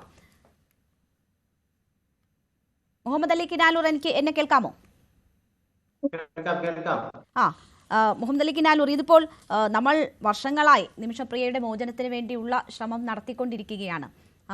ഈ ഘട്ടത്തിലാണ് ഇപ്പോൾ വളരെ നിർണായകമായ ഒരു ഇടപെടൽ ഉണ്ടാകുന്നത്, കാന്തപുരത്തിന്റെ ഇടപെടൽ. നേരത്തെയും ഏതെങ്കിലും തരത്തിൽ ഈ വിഷയത്തിൽ ഇടപെടാനുള്ള സാധ്യതകൾ ഉണ്ടായിരുന്നോ? ഇതിപ്പോൾ അവസാന ഘട്ടത്തിലായി പോയോ? നേരത്തെ തന്നെ ആക്ഷൻ കൗൺസിലുമായി ബന്ധപ്പെട്ടൊക്കെ ശ്രമം നടത്തിയിരുന്നു എന്നാണ് മനസ്സിലാകുന്നത്. ഈ ഘട്ടത്തിൽ മാത്രമാണോ അത് സാധ്യമായത്? നമ്മുടെ രാജ്യത്ത് വിവിധ സംവിധാനങ്ങൾ പ്രവർത്തിക്കുന്നുണ്ട്. ആ സംവിധാനങ്ങൾ കാലങ്ങളായി ആ വിഷയത്തിൽ ഇടപെടുകയും ചെയ്യുന്നുണ്ട്. അത് ഫലം കണ്ടില്ല എന്നതുകൊണ്ട് അവരുടെ ഇടപെടൽ മുഴുവൻ നിരാശാജനകമാണ് എന്ന് പറയേണ്ടതില്ല. അപ്പോ കേരളത്തിലുള്ള ഒരു മതസംഘടനയാവട്ടെ, ഗ്രാൻഡ് മുഫ്തി കാന്തപുരം ഉസ്താദ് ആവട്ടെ, ഉസ്താദിനൊക്കെയും ഇടപെടുക എന്ന് പറയുന്നത് ഒരു ആക്ഷൻ കൗൺസിൽ വന്ന് പറയുമ്പോഴേക്ക് ഇടപെടുന്നതിന് സ്വാഭാവികമായ ചില പരിമിതികൾ ഉണ്ടാകുമെന്ന് നിങ്ങൾക്കറിയാം. കാരണം നയതന്ത്ര തലത്തിലുള്ള ബന്ധമില്ലാത്ത ഒരു പ്രദേശമാണ്, യാത്രാവിലക്കുള്ള ഒരു പ്രദേശമാണ്. അത്തരം ഒരു സ്ഥലത്ത് നടന്ന ഒരു സംഭവവുമായി ബന്ധപ്പെട്ട് അവിടെയുള്ള വിവിധങ്ങളായ ഗ്രൂപ്പുകളെ ഏകോപിപ്പിച്ചുകൊണ്ട് പ്രവർത്തിപ്പിക്കുക എന്ന് പറയുന്നത് വലിയ ഒരു അധ്വാനം ആവശ്യമുള്ള ഒരു കാര്യമാണ്. അതുകൊണ്ട് ഇടപെടൽ വൈകിപ്പോയോ എന്ന് നമ്മളിപ്പോൾ ചർച്ച ചെയ്യുക, അതിന്റെ രാഷ്ട്രീയവുമായി ബന്ധപ്പെട്ട തർക്കങ്ങളിലേക്ക് പോവുകയോ ചെയ്യുന്നതിന് പകരം തീർച്ചയായും ഇപ്പോൾ നടന്നുകൊണ്ടിരിക്കുന്ന ചർച്ചയെ ശുഭപ്രതീക്ഷയോടുകൂടി കാണുകയാണ് ചെയ്യേണ്ടത്. ഇന്നത്തെ ചർച്ചയിൽ അവിടെയുള്ള സുപ്രീം കോടതിയുടെ ജഡ്ജ് മുഹമ്മദ് അൽ വിസാബ് പങ്കെടുക്കുന്നുണ്ട് എന്നാണ് ഞാൻ മനസ്സിലാക്കിയിട്ടുള്ളത്. അങ്ങനെ സുപ്രീം കോടതി ജഡ്ജ്, ഗോത്രമുഖ്യന്മാർ, ദലാലിന്റെ ബന്ധുക്കൾ ഉൾപ്പെടെയുള്ള വിപുലമായ ഒരു സംവിധാനം, മതപണ്ഡിതന്മാർ ഉൾപ്പെടുന്ന ഒരു വിപുലമായ ഒരു സംവിധാനത്തിനകത്ത് നിന്നുകൊണ്ടാണ് ഇപ്പോൾ അവിടെ ചർച്ചകൾ പുരോഗമിച്ചുകൊണ്ടിരിക്കുന്നത്. ആ ചർച്ചകൾക്ക് ശുഭകരമായ റിസൾട്ട് ഉണ്ടാകും. അതിനുവേണ്ടി നമുക്ക് ഓരോരുത്തർക്കും ചെയ്യാൻ കഴിയുന്ന വിധത്തിലുള്ള ഇടപെടലുകൾ നടത്തുകയും പിന്തുണ നൽകുകയും ചെയ്യുക എന്നതാണ് ഈ സമയത്ത് നമ്മൾ ശ്രദ്ധിക്കേണ്ടതെന്ന് വിചാരിക്കുകയാണ്. കേരളത്തിൽ നിന്ന് തന്നെ വിവിധ പാർട്ടികളിൽ നിന്നുള്ള MP-മാർ ഇടപെടൽ നടത്തിയിട്ടുണ്ട്. ചാണ്ടി ഉമ്മനെ പോലുള്ള MLA-മാർ ഇടപെടലുകൾ നടത്തിയിട്ടുണ്ട്. അങ്ങനെ വിവിധങ്ങളായിട്ടുള്ള സംസ്ഥാന സർക്കാരും മുഖ്യമന്ത്രിയും ഒക്കെ തന്നെയും ഈ വിഷയത്തിൽ ഇടപെട്ടിട്ടുണ്ട്. കേന്ദ്ര സർക്കാരും സാധ്യമാവുന്ന വിധത്തിലുള്ള ഇടപെടലുകൾ നടത്തിയിട്ടുണ്ട്. നമ്മൾ വളരെ നിർണായകമായ മണിക്കൂറുകളിലാണുള്ളത്. 16-ാം തീയതിയിലാണ് അവരുടെ വധശിക്ഷ നടപ്പാക്കാൻ കോടതി നേരത്തെ തീരുമാനിച്ചിട്ടുള്ളത്.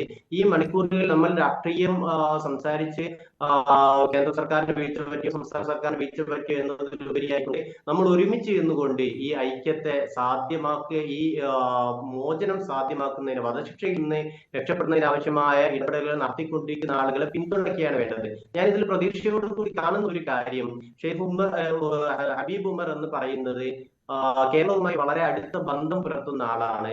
കേരളത്തിൽ ഇടയ്ക്കിടെ ബഹുമാന്യരായ കാന്തപുരം ഉസ്താദിനെ സന്ദർശിക്കാനും മർക്കസിൽ വരാനും മർക്കസ് സന്ദർശിക്കാനും ഒക്കെ ഇടയ്ക്കിടെ വർഷത്തിൽ ഒരു തവണയെങ്കിലും വരികയും കേരളവുമായി വലിയ ബന്ധം, ഇവിടുത്തെ സാമൂഹിക ജീവിതത്തെ കുറിച്ചൊക്കെ നല്ല ധാരണയുള്ള, ഇവിടെ മതസൗഹാർദ്ദത്തെ കുറിച്ച്, വിവിധ മതവിഭാഗങ്ങൾ ഒരുമിച്ച് ജീവിക്കുന്നതിനെ കുറിച്ചൊക്കെ നന്നായി ബോധ്യമുള്ള, അതിന്റെ സൗന്ദര്യമൊക്കെ കണ്ടറിഞ്ഞിട്ടുള്ള ഒരാളാണ് അവിടെ ചർച്ചകൾക്ക് നേതൃപരമായ പങ്ക് വഹിക്കുന്നത് എന്നതാണ് ഈ വലിയ പ്രതീക്ഷ നൽകുന്നത്. എന്ന് മാത്രമല്ല അദ്ദേഹത്തിന് യമനിലും അറബ് രാജ്യങ്ങളിലും ലോകത്തിന്റെ വിവിധ ഭാഗങ്ങളിൽ വലിയ തോതിലുള്ള സ്വാധീനമുണ്ട്. ധാരാളം ആളുകളെ ആകർഷിക്കാവുന്ന വാഗ്വൈഭവമുള്ള ഒരു പേരെടുത്ത പണ്ഡിതൻ കൂടിയാണ്. അതുകൊണ്ട് അദ്ദേഹം ഈ കുടുംബവുമായി നടത്തിക്കൊണ്ടിരിക്കുന്ന സംസാരങ്ങൾ, ആശയവിനിമയങ്ങൾ അത് ഫലത്തിലേക്ക് എത്തും.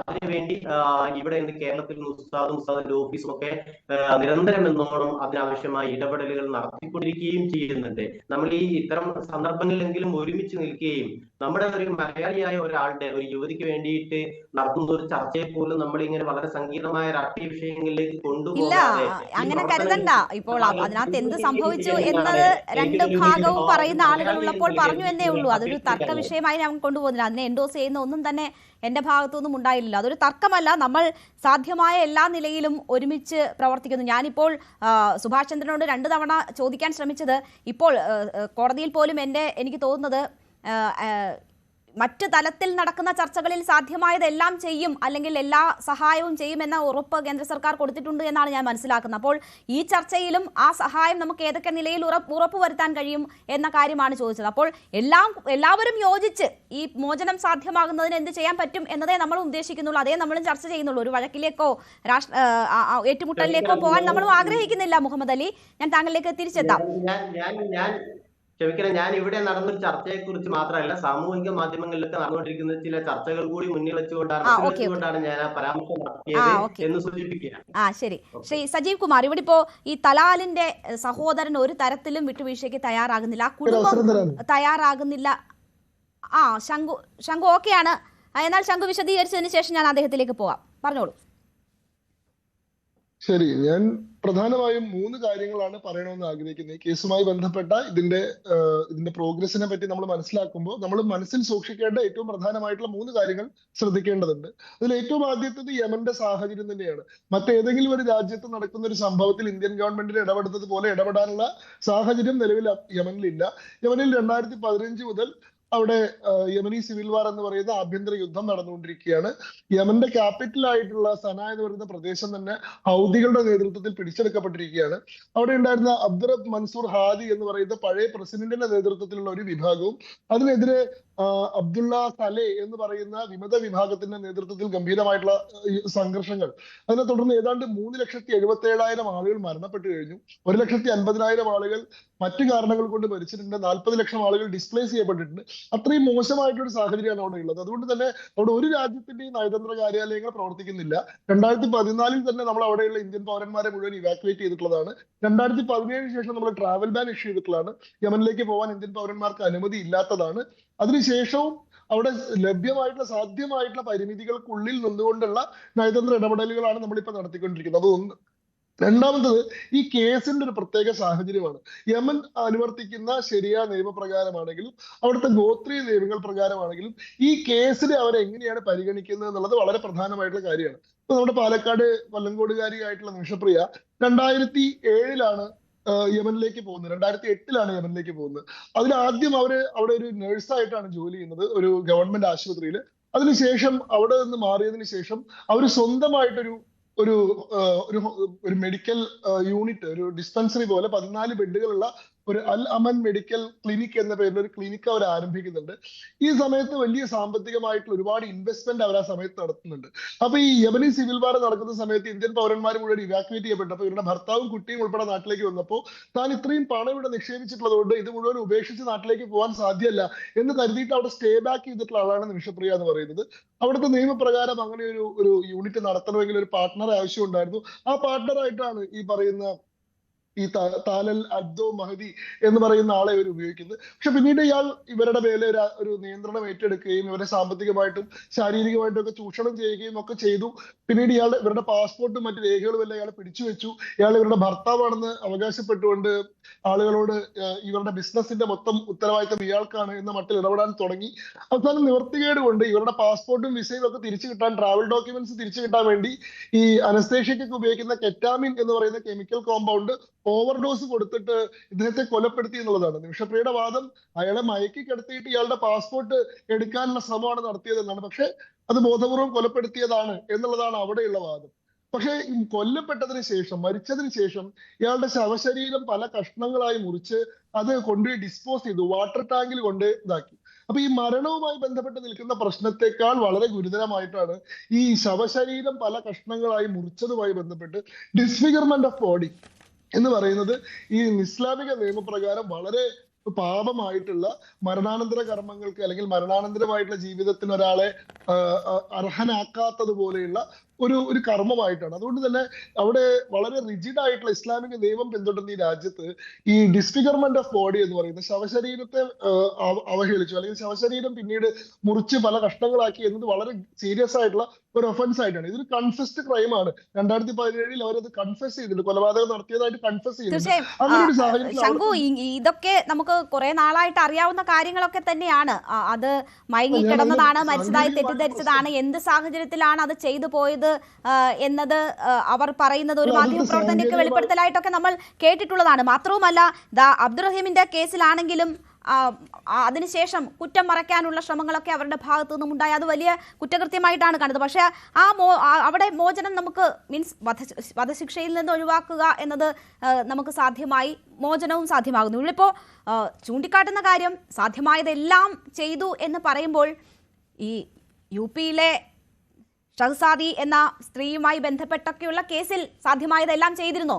ഏതാണ്ട് 6000 ഇന്ത്യൻ പൗരന്മാർ ഈ പ്രവാസികളായി പലയിടങ്ങളിൽ എത്തുകയും ഇങ്ങനെ കുറ്റകൃത്യങ്ങളിൽ പിടിക്കപ്പെടുകയും ഒക്കെ ചെയ്തിട്ടുണ്ട് എന്നതാണ് മനസ്സിലാകുന്നത്. അപ്പോൾ എല്ലാവരുടെയും കേസിൽ സാധ്യമായതെല്ലാം ഒന്നും നടക്കുന്നില്ല. കേരളത്തിന്റെ വലിയ സമ്മർദ്ദം ഈ കേസിൽ ഉണ്ടായിരുന്നു. അതുകൊണ്ട് സാധ്യമായ കുറച്ച് ഇടപെടലുകൾ ഉണ്ടായിട്ടുണ്ട് എന്നത് വസ്തുതയാണ്. മാത്രവുമല്ല, ഇങ്ങനെ ചില നയതന്ത്ര തലത്തിലുള്ള ഇടപെടലിനുള്ള ബുദ്ധിമുട്ടുള്ള ഇടവുമാണ് എന്നതൊരു വസ്തുതയാണ്. അതൊന്നും അല്ല വസ്തുത.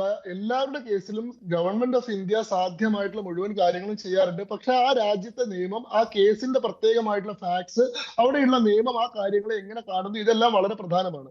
ഇപ്പൊ നിമിഷപ്രിയയുടെ കാര്യത്തിലാണെങ്കിൽ ആദ്യം 2018 വിചാരണയിൽ ഇവർക്ക് വധശിക്ഷ വിധിച്ചിരുന്നു.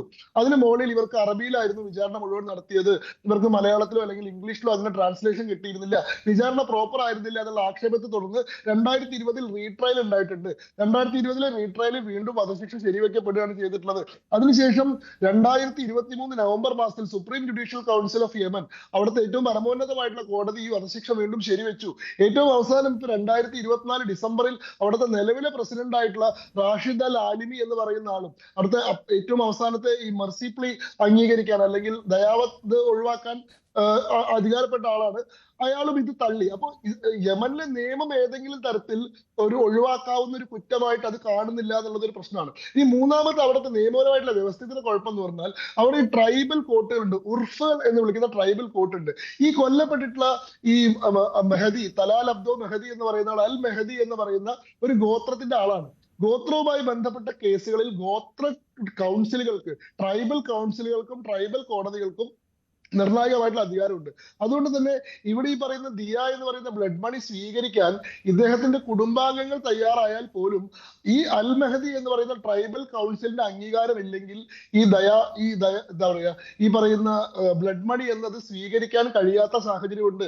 ഈ ട്രൈബൽ കൗൺസിലിന്റെ തീരുമാനത്തിന് വിരുദ്ധമായി കുടുംബം ഈ പണം സ്വീകരിച്ചു കഴിഞ്ഞാൽ ഈ കുടുംബത്തിന് പിന്നീട് അവിടെ ജീവിക്കാൻ കഴിയാത്ത സാഹചര്യം പോലും ഉണ്ടാവും എന്നുള്ളതാണ്. അപ്പൊ ഇവിടെ എന്താണ്, നമ്മുടെ നാട്ടിലുള്ളത് പോലത്തെ ജുഡീഷ്യൽ സിസ്റ്റം അല്ല അവിടെ ഉള്ളത്.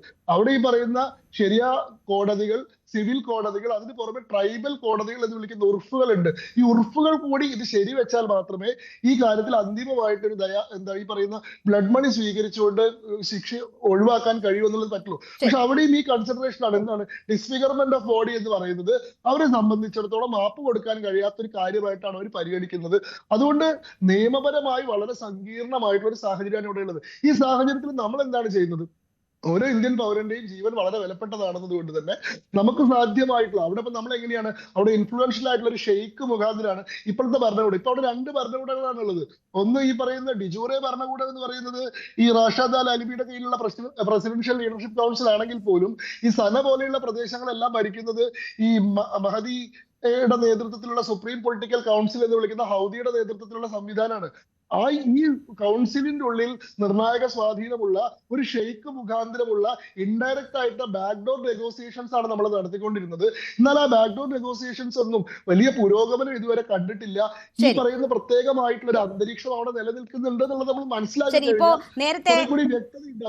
നേരത്തെ മുഹമ്മദ് അലി കിനാലൂർ പറഞ്ഞു, നേരത്തെ തന്നെ കാന്തപുരത്തിന്റെ അടുത്ത് ഇത്തരം കാന്തപുരത്തിനെ പലരും സമീപിച്ചിരുന്നു. പക്ഷേ നയതന്ത്ര തലത്തിൽ നടക്കേണ്ട ഇടപെടലാണ്, അപ്പോൾ ചാടിക്കേറി ഇടപെടൽ സാധ്യമാകില്ല എന്ന്. അപ്പോൾ അവിടെ മറ്റ് ഒരു സ്വാധീനമുള്ള വ്യക്തി വഴി ഇടപെടൽ നടത്തുമ്പോൾ രാജ്യത്തിനകത്തുള്ള എന്തൊക്കെ സാധ്യതകൾ തേടി എന്നൊരു ചോദ്യം കൂടി ഉണ്ടല്ലോ. ഞാൻ താങ്കളിലേക്ക് തിരിച്ചെത്താം. ശ്രീ ശങ്കുട്ടി ദാസ്, സുഭാഷ് ചന്ദ്രൻ താങ്കൾ ഇടയ്ക്ക് കൈ ഉയർത്തുന്നുണ്ടായിരുന്നു, എന്താണ് കൂട്ടിച്ചേർക്കാനുള്ളത്? ഞാൻ ശങ്കുട്ടി ദാസ് പറഞ്ഞ ചില കാര്യങ്ങളോടുള്ള വിയോജിപ്പ് അല്ലെങ്കിൽ ചില വ്യക്തത വരുത്താൻ വേണ്ടിയാണ് ഞാൻ കൈ ഉയർത്തിയത്. കാരണം അദ്ദേഹം പറഞ്ഞത് ഒന്ന്, ഇതുമായി ബന്ധപ്പെട്ടുകൊണ്ട് നിമിഷപ്രിയയുടെ കൺഫെഷൻ സ്റ്റേറ്റ്മെന്റ്, അത് തന്നെയാണ് ഞങ്ങൾ ഉന്നയിക്കുന്ന പ്രധാനപ്പെട്ട പ്രശ്നം. കാരണം നിമിഷപ്രിയ ഞങ്ങൾ കാണുന്നത് ഒരു വിക്ടിം ഓഫ് വാർ എന്ന രീതിയിലാണ് നിമിഷപ്രിയ ആക്ഷൻ കൗൺസിൽ കാണുന്നത്. അവർക്ക് പ്രോപ്പർ ആയിട്ടുള്ള ലീഗൽ ഡിഫൻസ് ലഭിച്ചിട്ടില്ല. അവർ നേരത്തെ സൂചിപ്പിച്ചതുപോലെയുള്ള അറബി ലാംഗ്വേജിനകത്തുള്ള പല കൺഫെഷൻ സ്റ്റേറ്റ്മെന്റും ഒപ്പിടാൻ വേണ്ടി നിർബന്ധിതമായി. അതെന്താണ് അവർ ഒപ്പിടുന്നത് എന്ന് അവർക്ക് ബോധ്യമുണ്ടായിരുന്നില്ല. അപ്പൊ അറബി ലാംഗ്വേജിനകത്ത്, അറിയാത്തൊരു ഭാഷയ്ക്കകത്ത് അവർ ഒപ്പിട്ട് നൽകിയ കൺഫെഷൻ സ്റ്റേറ്റ്മെന്റിന്റെ ഭാഗമായാണ് അവരുടെ ഈ പറയുന്ന പ്രോപ്പറായ ലീഗൽ ഡിഫൻസ് കിട്ടാതെ അവർ വധശിക്ഷയ്ക്ക് വിധിക്കപ്പെടുന്നത്. പിന്നെ രണ്ടാമത് അദ്ദേഹം പറഞ്ഞ ഒരു ഫാക്ച്വൽ ആയിട്ടുള്ള എറർ എന്ന് പറഞ്ഞാൽ അവർ റീട്രയൽ നടന്നിട്ടില്ല. 2020 അവർ ട്രയൽ കോടതി അവർക്ക് ശിക്ഷയ്ക്ക് വിധിക്കുകയും പിന്നീട് അതിനുശേഷം ഫസ്റ്റ് അപ്പലേറ്റ് കോടതിക്കകത്ത് നമ്മുടെ നിമിഷപ്രിയ ഇന്റർനാഷണൽ ആക്ഷൻ കൗൺസിലിന്റെ വലിയ സമ്മർദ്ദത്തെ തുടർന്ന് അവിടെ ഒരു വക്കീലിനെ, ഒരു അഭിഭാഷകനെ ഏർപ്പെടുത്തുകയും പിന്നീട് ഫസ്റ്റ് അപ്പലേറ്റ് കോടതിനകത്ത് അപ്പീൽ നൽകുകയും നമ്മുടെ ഹൈക്കോടതി പോലെ അവിടെയുള്ള ഫസ്റ്റ് അപ്പലേറ്റ് കോടതിനകത്ത് അപ്പീൽ നൽകുകയും ആ അപ്പീൽ തള്ളുകയും 2022 തള്ളി 2023 സുപ്രീം ജുഡീഷ്യൽ കൗൺസിൽ തള്ളുകയാണ് ചെയ്തത്. അവർക്ക് റീട്രയൽ എന്ന് പറയുന്ന അല്ലെങ്കിൽ പുനർവിചാരണ എന്ന് പറയുന്ന ഒരു അവസരം ലഭിച്ചിട്ടില്ല. രണ്ട്, ഈ നേരത്തെ സൂചിപ്പിച്ചതുപോലെ ഈ ശങ്കുട്ടി ദാസ് വളരെ ഫാക്ച്വൽ ആയിട്ടുള്ള എറർ പറഞ്ഞത്, ഇത് അവർ ഒപ്പിട്ട് കൊടുത്ത, അവർ കൺഫെഷൻ സ്റ്റേറ്റ്മെന്റ് ഒപ്പിട്ട് കൊടുത്തു എന്ന് പറഞ്ഞത് സത്യമാണ്. പക്ഷെ ആ കൺഫെഷൻ സ്റ്റേറ്റ്മെന്റ് അവർക്ക് അറിയില്ലായിരുന്നു, അവർക്ക് അറിയാത്തൊരു ഭാഷയുള്ള കൺഫെഷൻ സ്റ്റേറ്റ്മെന്റ് ആയിരുന്നു. അതാണ് അവരുടെ വധശിക്ഷയിലേക്ക് നയിച്ചത് എന്നുള്ളത് കൊണ്ട് തന്നെ അവർ സ്വാഭാവികമായും ഒരു നീതി, അവർക്ക് അർഹിക്കുന്ന നീതി, ഈ നാച്ചുറൽ ജസ്റ്റിസ് അല്ലെങ്കിൽ ഈ പറയുന്ന സ്വാഭാവിക നീതി ലഭിച്ചിട്ടില്ല, ലീഗൽ ഡിഫൻസ് അവർക്ക് ലഭിച്ചിട്ടില്ല എന്നുള്ള ഒരു ആരോപണമാണ്. അത്തരം ഒരു ബോധ്യത്തിന്റെ അടിസ്ഥാനത്തിലാണ് നിമിഷപ്രിയ ആക്ഷൻ കൗൺസിൽ ഈ കേസ് ഏറ്റെടുത്തത്. അതേ തുടർന്ന് നടത്തിയ പ്രവർത്തനങ്ങളാണ് ഞങ്ങൾ ഈ പറയുന്ന ഇന്നത്തെ സാഹചര്യത്തിലേക്ക് എത്തിച്ചിട്ടുള്ളത്. പിന്നെ ഞങ്ങൾ ആദ്യം തന്നെ നേരത്തെ സൂചിപ്പിച്ച രണ്ട് കാര്യങ്ങൾക്കകത്ത് പറയാനുള്ളത്, ഏതെങ്കിലും തരത്തിൽ ആരെങ്കിലും വൈകി ഇതിനകത്ത് ഇടപെടാൻ എന്നുള്ള ഒരു ആരോപണം ഞങ്ങൾ ഉന്നയിച്ചിട്ടില്ല. ഞങ്ങൾ നേരത്തെ തന്നെ ഇതുമായി ബന്ധപ്പെട്ടുകൊണ്ട് എല്ലാവരെയും അറിയിച്ചിരുന്നു, എല്ലാ വാതിലുകളും മുട്ടിയിരുന്നു. അതിനകത്ത് നടത്തുന്ന പ്രവർത്തനങ്ങൾ ഞങ്ങൾ അപ്രീഷിയേറ്റ് ചെയ്യുകയാണ് ചെയ്തിരിക്കുന്നത്. കൂട്ടായി തന്നെ ഈ പ്രവർത്തനങ്ങൾ മുന്നോട്ട് കൊണ്ടുപോകും. ഞാൻ ആദ്യം തന്നെ പറഞ്ഞത്, ഇതിനകത്ത് ഗ്രാൻഡ് മുഫ്തി അബൂബക്കർ മുസ്ലിയാർ നടത്തുന്ന പ്രവർത്തനങ്ങളെ ശ്ലാഘിച്ചുകൊണ്ടാണ് ഞങ്ങളുടെ സംഘം, ഈ സജീവൻ ഉൾപ്പെടെയുള്ള ആളുകളാണ് ഇന്ന് പോയി കണ്ട് അദ്ദേഹത്തിന്റെ സഹായം അഭ്യർത്ഥിക്കുകയും അദ്ദേഹത്തിന്റെ ഇടപെടലുകൾ ഞങ്ങൾ ഇന്ന് നേരിട്ട് പോയി കണ്ട് അഭ്യർത്ഥിച്ചിട്ടുണ്ട്. തുടർച്ചയായി ഞങ്ങൾ അദ്ദേഹത്തിന്റെ പ്രവർത്തനങ്ങളെ വിലയിരുത്തിക്കൊണ്ടിരിക്കുന്നതാണ്. ഞങ്ങൾ അദ്ദേഹത്തിന് വേണ്ടി അദ്ദേഹത്തോട് അഭ്യർത്ഥിച്ചുകൊണ്ടിരിക്കുന്നതാണ്. അതോടൊപ്പം തന്നെ സർക്കാരിനോടും മുഴുവൻ ആളുകളോടും ഞങ്ങൾ ഇതിനകത്ത് ഇടപെടാൻ പറ്റാവുന്ന മുഴുവൻ ആളുകളോടും ഇടപെടണം എന്നുള്ളത് തന്നെയാണ് ഞങ്ങൾ ആവശ്യപ്പെട്ടുള്ളത്. ആ രീതിയിൽ ലോകത്തിന്റെ വിവിധ ഭാഗങ്ങളിൽ നിന്ന് വിവിധ വ്യക്തികളും സംഘടനകളും ഒക്കെ ഇത്തരത്തിലൊരു ധനസഹായം ആവശ്യമായി വരികയാണെങ്കിൽ അത് തരാൻ തയ്യാറായി. നേരത്തെ തന്നെ നമുക്കറിയാം, MA യൂസഫലിയെ പോലെയുള്ളവർ 1 കോടി രൂപ തരാമെന്ന് അദ്ദേഹം വിവിധ മാധ്യമങ്ങളിലൂടെ തന്നെ വാഗ്ദാനം ചെയ്തിട്ടുള്ളതാണ്. ശ്രീ ബോബി ചെമ്മണ്ണൂരിനെ പോലെയുള്ള ആളുകൾ. അപ്പോൾ കക്ഷി രാഷ്ട്രീയത്തിനും ഈ ഇത്തരത്തിലുള്ള മതജാതി വ്യത്യാസങ്ങൾക്കും അതീതമായി എല്ലാവരും നിമിഷപ്രിയയെ രക്ഷിക്കുക എന്നുള്ള ഒറ്റ ലക്ഷ്യത്തിലേക്ക് മുന്നോട്ട് പോകുന്ന സാഹചര്യത്തിൽ നമുക്കിടയിൽ യാതൊരു തരത്തിലുള്ള അഭിപ്രായ വ്യത്യാസങ്ങളുമില്ല. അങ്ങനെ ഏതെങ്കിലും തരത്തിലുള്ള ധാരണകൾ ഉണ്ടെങ്കിൽ അത് തെറ്റാണ്. നമ്മൾ എല്ലാവരും ഒരുമിച്ചാണ് ഈ പ്രവർത്തനങ്ങൾ നടത്തുന്നത് എന്നുള്ളതാണ് സൂചിപ്പിക്കാനുള്ളത്. നേരത്തെ പറഞ്ഞ ഫാക്ച്വൽ എററുകൾ തിരുത്തണം എന്നുള്ളത് ഒരു അഭ്യർത്ഥന കൂടിയാണ് ശങ്കുട്ടി ദാസിനോട് അഭ്യർത്ഥിക്കാനുള്ളത്. ശരി, ഞാൻ ശങ്കുലേക്ക് വരാം. അതിനു മുമ്പ് സജീവ് കുമാറിലേക്ക് ഒരു തവണ കൂടി ഞാനൊന്ന് പോവുകയാണ്. ശ്രീ സജീവ് കുമാർ, ഈ സാമുവൽ ജെറോം ഈ വിഷയവുമായി ബന്ധപ്പെട്ട് വളരെ സജീവമായി ഇടപെടുന്ന വ്യക്തിയാണ്. ഞാൻ ഇന്ന് അദ്ദേഹത്തെ വിളിച്ചിരുന്നു, വളരെ തിരക്കാണ്, ഇപ്പോൾ ഒന്നും പറയാനായിട്ടില്ല, നാളെ പറയാം എന്ന് പറഞ്ഞ് അദ്ദേഹം കട്ട് ചെയ്യുകയായിരുന്നു. നിങ്ങൾക്ക് അവിടെ ഈ വിഷയവുമായി ബന്ധപ്പെട്ട് ഇടപെടുന്നവരെ നേരിട്ട് സംസാരിക്കാൻ കഴിഞ്ഞിട്ടുണ്ടോ? ഈ ഗോത്ര വിഭാഗം സ്വീകരിക്കുന്ന നിലപാട് വളരെ പ്രസക്തമാണ് ഈ വിഷയവുമായി ബന്ധപ്പെട്ട് എന്ന് പറയുന്നു. ഈ കുടുംബം ആദ്യം ദയാധനം സ്വീകരിക്കാൻ തയ്യാറാകണം എന്നതാണ് അവർ വലിയ അഭിമാന പ്രശ്നമായി നിൽക്കുന്നു. മാത്രവുമല്ല, ഈ ഗോത്ര സമൂഹത്തിന്റെ വലിയ സമ്മർദ്ദം അവരുടെ പക്കലുണ്ട്. അപ്പോൾ ദയാധനം സ്വീകരിക്കാൻ അവരെ പ്രാപ്തരാക്കുക എന്ന ഈ വലിയ ലക്ഷ്യത്തോടു കൂടി നടക്കുന്ന ചർച്ചയുടെ എന്തെങ്കിലും സൂചനകൾ ആരെങ്കിലും കൈമാറിയിട്ടുണ്ടോ? ഇപ്പോൾ നേരത്തെ മുഹമ്മദ് അലി സൂചിപ്പിച്ചത് അവിടെ ഒരു നെഗോഷിയേഷൻ നടന്നിട്ടുണ്ട് എന്നതിന്റെ സൂചനയായി ഇവിടെ എത്ര നിങ്ങൾക്ക് ദയാധനം കൊടുക്കാൻ പറ്റുമെന്നൊരു എൻക്വയറി വന്നു എന്നതാണ്. നിങ്ങൾക്ക് അവിടെയുള്ളവരുമായി ബന്ധപ്പെടുമ്പോൾ എന്താണ് മനസ്സിലാക്കാൻ കഴിയുന്നത്? ഇപ്പോൾ ഈ നടക്കുന്ന ചർച്ചകളിലെ കാര്യങ്ങൾ വെളിപ്പെടുത്തുക എന്നുള്ളത് ബുദ്ധിമുട്ടാണ്. കാരണം മാധ്യമങ്ങൾ പലതരത്തിലുള്ള വ്യാഖ്യാനങ്ങളാണ് പലപ്പോഴും ഈ പബ്ലിക് മീഡിയയിലൊക്കെ വന്നുകൊണ്ടിരിക്കുന്നത്. അതുകൊണ്ട് തന്നെ ഇതിന്റെ ഒരു പൂർണ്ണമായ ഘട്ടത്തിൽ എത്തിയാൽ മാത്രമേ ഈ കാര്യങ്ങൾ പുറത്തു പറയേണ്ടതുള്ളൂ എന്ന് തന്നെയാണ് നമുക്ക് ഇപ്പോൾ ഇന്ന് കാന്തപുരം അബൂബക്കർ മുസ്ലിയാർ സന്ദർശിച്ചപ്പോൾ അവിടെ നിന്ന് കിട്ടിയിട്ടുള്ള അവരുടെ അഭിപ്രായം അത് തന്നെയാണ്. സ്വാഭാവികമായും പലപ്പോഴും ഇത്തരത്തിലുള്ള പലതരത്തിലുള്ള അഭിപ്രായങ്ങൾ നമ്മുടെ ഈ നെഗോസിയേഷൻ പ്രവർത്തനങ്ങളെ പല രീതിയിലും തടസ്സപ്പെടുത്തിയ അനുഭവം നമുക്ക് മുൻപ് ഉണ്ടായിട്ടുണ്ട്. അതുകൊണ്ട് ഇപ്പോൾ അതിനെക്കുറിച്ച് അഭിപ്രായ പ്രകടനം നടത്തുന്നത് ശരിയല്ല. പക്ഷെ ചില കാര്യങ്ങൾ ഇപ്പോൾ ശങ്കുട്ടി ദാസ് ഒക്കെ പറഞ്ഞതിന്റെ മുകളിൽ ഒരു ചെറിയ അഭിപ്രായങ്ങൾ അതിന് മുകളിൽ പറയാനുള്ളത്, ഇപ്പൊ സുഭാഷ് ചന്ദ്രൻ വക്കീൽ അത് കുറെ വിശദമായിട്ട് പറഞ്ഞു കഴിഞ്ഞു. എന്നാലും ഇപ്പോൾ സാധ്യമായത് മുഴുവൻ ചെയ്തു എന്ന് പറയുന്നതിൽ ചെറിയൊരു അഭിപ്രായ വ്യത്യാസമുണ്ട്. ഇപ്പൊ അത് തർക്കിക്കാനുള്ളതല്ല എങ്കിലും അവിടേക്ക് വക്കീലിന് കൊടുക്കേണ്ട ഫീസ് പോലും ആക്ഷൻ കൗൺസിലാണ് പിരിച്ചു കൊടുത്തത്. പിരിച്ചു കൊടുക്കുക എന്ന് പറഞ്ഞാൽ പലപ്പോഴും ആക്ഷൻ കൗൺസിൽ അംഗങ്ങളുടെ കയ്യിൽ നിന്ന് എടുത്ത് കൊടുക്കുന്ന സ്ഥിതിയായിരുന്നു ഉണ്ടായിരുന്നത്. ഏകദേശം ആദ്യം ഒരു $4000 പിന്നീട് 20,000 വീതമുള്ള 2 ഗഡുക്കളായിട്ട് കൊടുത്ത $40,000, 10-32 ലക്ഷത്തോളം രൂപ സമാഹരിച്ച് കൊടുക്കുന്ന സ്ഥിതി ഉണ്ടായിട്ടുണ്ട്. അതെല്ലാം എംബസി മുഖാന്തരം തന്നെയാണ് കൊടുത്തത്. വക്കീലിനെ വെച്ചതും അതിന്റെ മറ്റു കാര്യങ്ങൾ നേരത്തെ സുഭാഷ് ചന്ദ്രൻ വക്കീൽ സൂചിപ്പിച്ചു. ഒരു യുദ്ധത്തിന്റെ ഇരയാണ്, ഒരു സിവിൽ വാറിന്റെ ഇരയാണ് സത്യത്തിൽ നിമിഷ.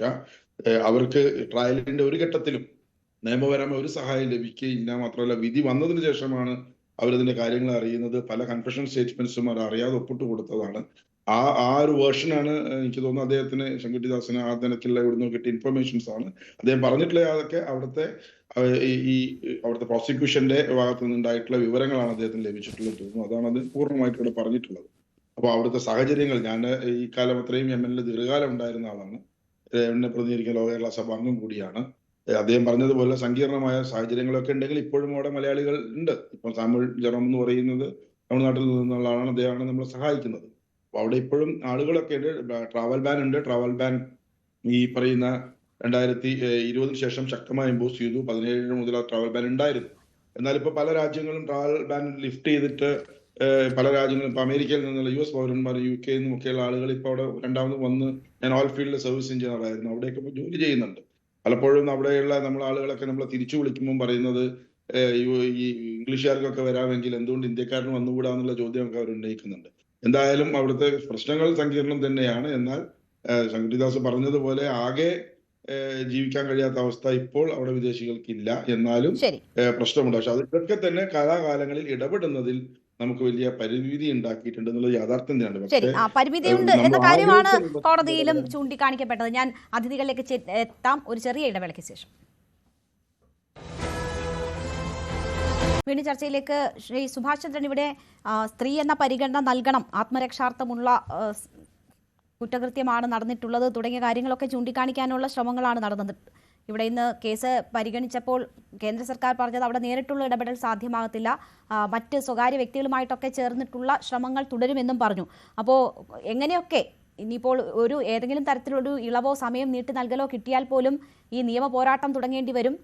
മാത്രവുമല്ല മറ്റ് വിധത്തിലുള്ള എല്ലാ സമ്മർദ്ദങ്ങളും വേണം. ഇനി ദയാധനമാണെങ്കിൽ അതിലും എല്ലാവരും ഒരുമിച്ച് പങ്കെടുത്താൽ മാത്രമേ അത് സാധ്യമാകുകയുള്ളൂ. അപ്പോൾ ഇനിയും യോജിച്ച ശ്രമങ്ങൾ തന്നെയാണ് നിമിഷപ്രിയയുടെ മോചനത്തിന് വേണ്ടത്. അതിന് സാധ്യമായ, കേന്ദ്രം സൂചിപ്പിച്ചതുപോലെ തന്നെ സ്വകാര്യ വ്യക്തികൾ ഉൾപ്പെടെ സാധ്യമായ എല്ലാ സാഹചര്യങ്ങളും ഒരുമിപ്പിച്ച് മുന്നോട്ട് പോവുക തന്നെയല്ലേ വേണ്ടത്?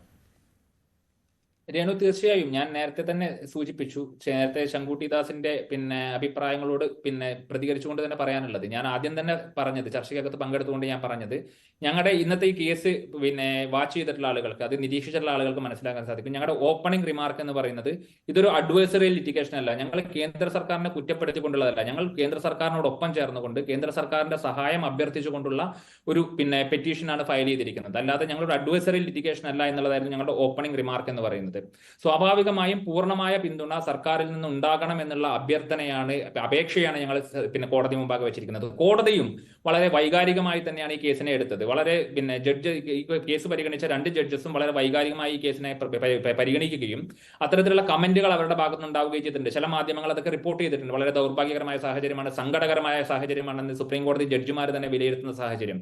അപ്പൊ അത്തരത്തിൽ നമ്മുടെ സമൂഹമാകെ, സുപ്രീം കോടതി ജഡ്ജിമാർ തൊട്ട് നമ്മുടെ താഴെത്തട്ടിലുള്ള സാധാരണ സാധാരണക്കാരായ പ്രവാസികൾ വരെ നിരവധി പേരാണ് ഇതിനകത്ത് പിന്നെ കോൺട്രിബ്യൂഷൻ തരാൻ വേണ്ടി ചെറിയ പൈസ 100 രൂപയായാലും 500 രൂപയായാലും ഇത്തരത്തിലുള്ള ധനസഹായത്തിന് വേണ്ടി ദിയാധനം നൽകാൻ വേണ്ടി ഞങ്ങൾ തയ്യാറാണെന്ന് പറഞ്ഞ് തയ്യാറായി വരുന്നത്. അപ്പോൾ രാജ്യത്തെ ഏറ്റവും ഉയർന്ന വ്യക്തികൾ തൊട്ട് ഏറ്റവും താഴെയുള്ള ആളുകൾ വരെ ഒരേ മനസ്സോടുകൂടി നിമിഷപ്രിയയെ മോചിപ്പിക്കണം എന്നുള്ള ഒരു ലക്ഷ്യത്തിന് വേണ്ടി പ്രവർത്തിച്ചുകൊണ്ടിരിക്കുന്ന ഒരു സാഹചര്യത്തിൽ ഞങ്ങൾക്ക് ചിലപ്പോൾ ഞങ്ങൾ ഈ പറയുന്നത് ഞങ്ങളുടെ ചില പ്രയാസങ്ങളുടെ ഞങ്ങളുടെ ചില വിഷമങ്ങളുടെ ഭാഗമായി അല്ലെങ്കിൽ ഞങ്ങൾ കൂടുതൽ പ്രതീക്ഷിക്കുന്നത് കൊണ്ടാണ്. ആ പ്രതീക്ഷകൾ പിന്നെ ആ രീതിയിൽ ഇടപെടാൻ വേണ്ടിയിട്ടുള്ള നമ്മുടെ പൊളിറ്റിക്കൽ ലീഡർഷിപ്പ്, അത് ഏതെങ്കിലും ഒരു സംഘടന ഏതെങ്കിലും ഒരു പൊളിറ്റിക്കൽ പാർട്ടി എന്നുള്ള നിലയ്ക്കല്ല പറയുന്നത്. ഇത് എല്ലാ തലത്തിലും നമ്മുടെ സംഘടനകൾ, നമ്മുടെ വ്യക്തികൾ, നമ്മുടെ രാഷ്ട്രീയ നേതൃത്വം, നമ്മുടെ ഉദ്യോഗസ്ഥർ എല്ലാവരും കൂടുതൽ സെൻസിറ്റൈസ്ഡ് ആവണം. അതാണ് ഞാൻ നേരത്തെ ചില ഉദാഹരണങ്ങൾ പറഞ്ഞത്.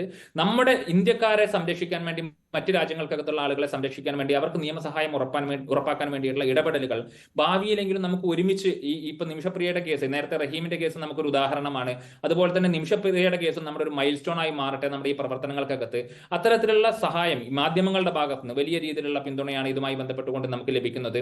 ആദ്യഘട്ടത്തിൽ പല രീതിയിലുള്ള നെഗറ്റീവ്, നേരത്തെ പിന്നെ കിനാലൂർ സൂചിപ്പിച്ചതുപോലെ പല രീതിയിലുള്ള ഇപ്പോഴും സോഷ്യൽ മീഡിയക്കകത്ത് വളരെ നെഗറ്റീവായിട്ടുള്ള ചില പിന്നെ പ്രചരണങ്ങളൊക്കെ നടക്കുന്നുണ്ടെങ്കിൽ പോലും പൊതുസമൂഹമാകെ ഇപ്പോൾ നിമിഷപ്രിയയെ രക്ഷിക്കണം എന്നുള്ള ഒറ്റ മനസ്സായി ആ അമ്മയുടെ കൂടെ, പ്രേമകുമാരി എന്ന് പറയുന്ന അമ്മയുടെ കൂടെ ഈ കേരളീയ സമൂഹമാകെ ഒറ്റക്കെട്ടായി നിൽക്കുന്ന ഒരു കാഴ്ചയാണ് നമുക്ക് കാണാൻ വേണ്ടി സാധിക്കുന്നത്. ഇത്തരം പ്രവർത്തനങ്ങളെ നമുക്ക് ഒരുമിച്ച് കൊണ്ടുപോകാൻ വേണ്ടി ഇനിയും ഇതുപോലെയുള്ള ഒരു നിമിഷപ്രിയയുടെ കേസിനകത്ത് മാത്രമല്ല, ഇതുപോലെ നീതി നിഷേധിക്കപ്പെട്ട നിരവധി പേർ നിരവധി ജയിലുകൾക്കകത്ത് വിവിധ ലോകരാജ്യങ്ങൾക്കകത്ത് കഴിയുന്നുണ്ട്. അവരെ ആകെ സംരക്ഷിക്കാൻ വേണ്ടി നമുക്ക് ഒരുമിച്ച് മുന്നോട്ട് പോകാൻ വേണ്ടി സാധിക്കണം. അത്തരത്തിലുള്ള സമീപനം നമ്മുടെ സർക്കാരുകൾക്ക് എടുക്കാൻ വേണ്ടി സാധിക്കണം. പരിമിതികൾ ഉണ്ടായിരിക്കും. പരിമിതികൾ മറികടക്കുമ്പോഴാണ് നമ്മളൊരു ഉത്തമ ഭരണകൂടമായി മാറുന്നത്. അതിനുവേണ്ടിയുള്ള ശ്രമമാണ്. ശംഖുവിലേക്ക് ഒരിക്കൽ കൂടി പോകണമെന്നുണ്ടായിരുന്നു, പക്ഷേ ശംഖു ഇപ്പോൾ നമ്മൾക്കൊപ്പം ഇല്ല, അദ്ദേഹത്തിന്റെ സൂം കട്ടായിരിക്കുകയാണ്. വളരെ നന്ദി ചർച്ചയിൽ പങ്കെടുത്ത എല്ലാ അതിഥികൾക്കും. എന്തായാലും എല്ലാ പ്രതീക്ഷയും ഓടുകൂടി നമുക്ക് കാത്തിരിക്കാം. അവിടെ നിന്നൊരു ശുഭവാർത്ത തന്നെ ഉണ്ടാകട്ടെ എന്ന് ആശിക്കാം. ഇനിയും ചർച്ച പൂർത്തിയായെന്നോ അതിൻ്റെ എന്തെങ്കിലും അപ്ഡേഷനോ നമുക്ക് ലഭ്യമായിട്ടില്ല. പക്ഷേ നിർണായക മണിക്കൂറുകൾ കടന്നുപോവുകയാണ്. പ്രതീക്ഷയോടുകൂടി കാത്തിരിക്കാം. ചർച്ചയിൽ പങ്കെടുത്ത എല്ലാ അതിഥികൾക്കും നന്ദി.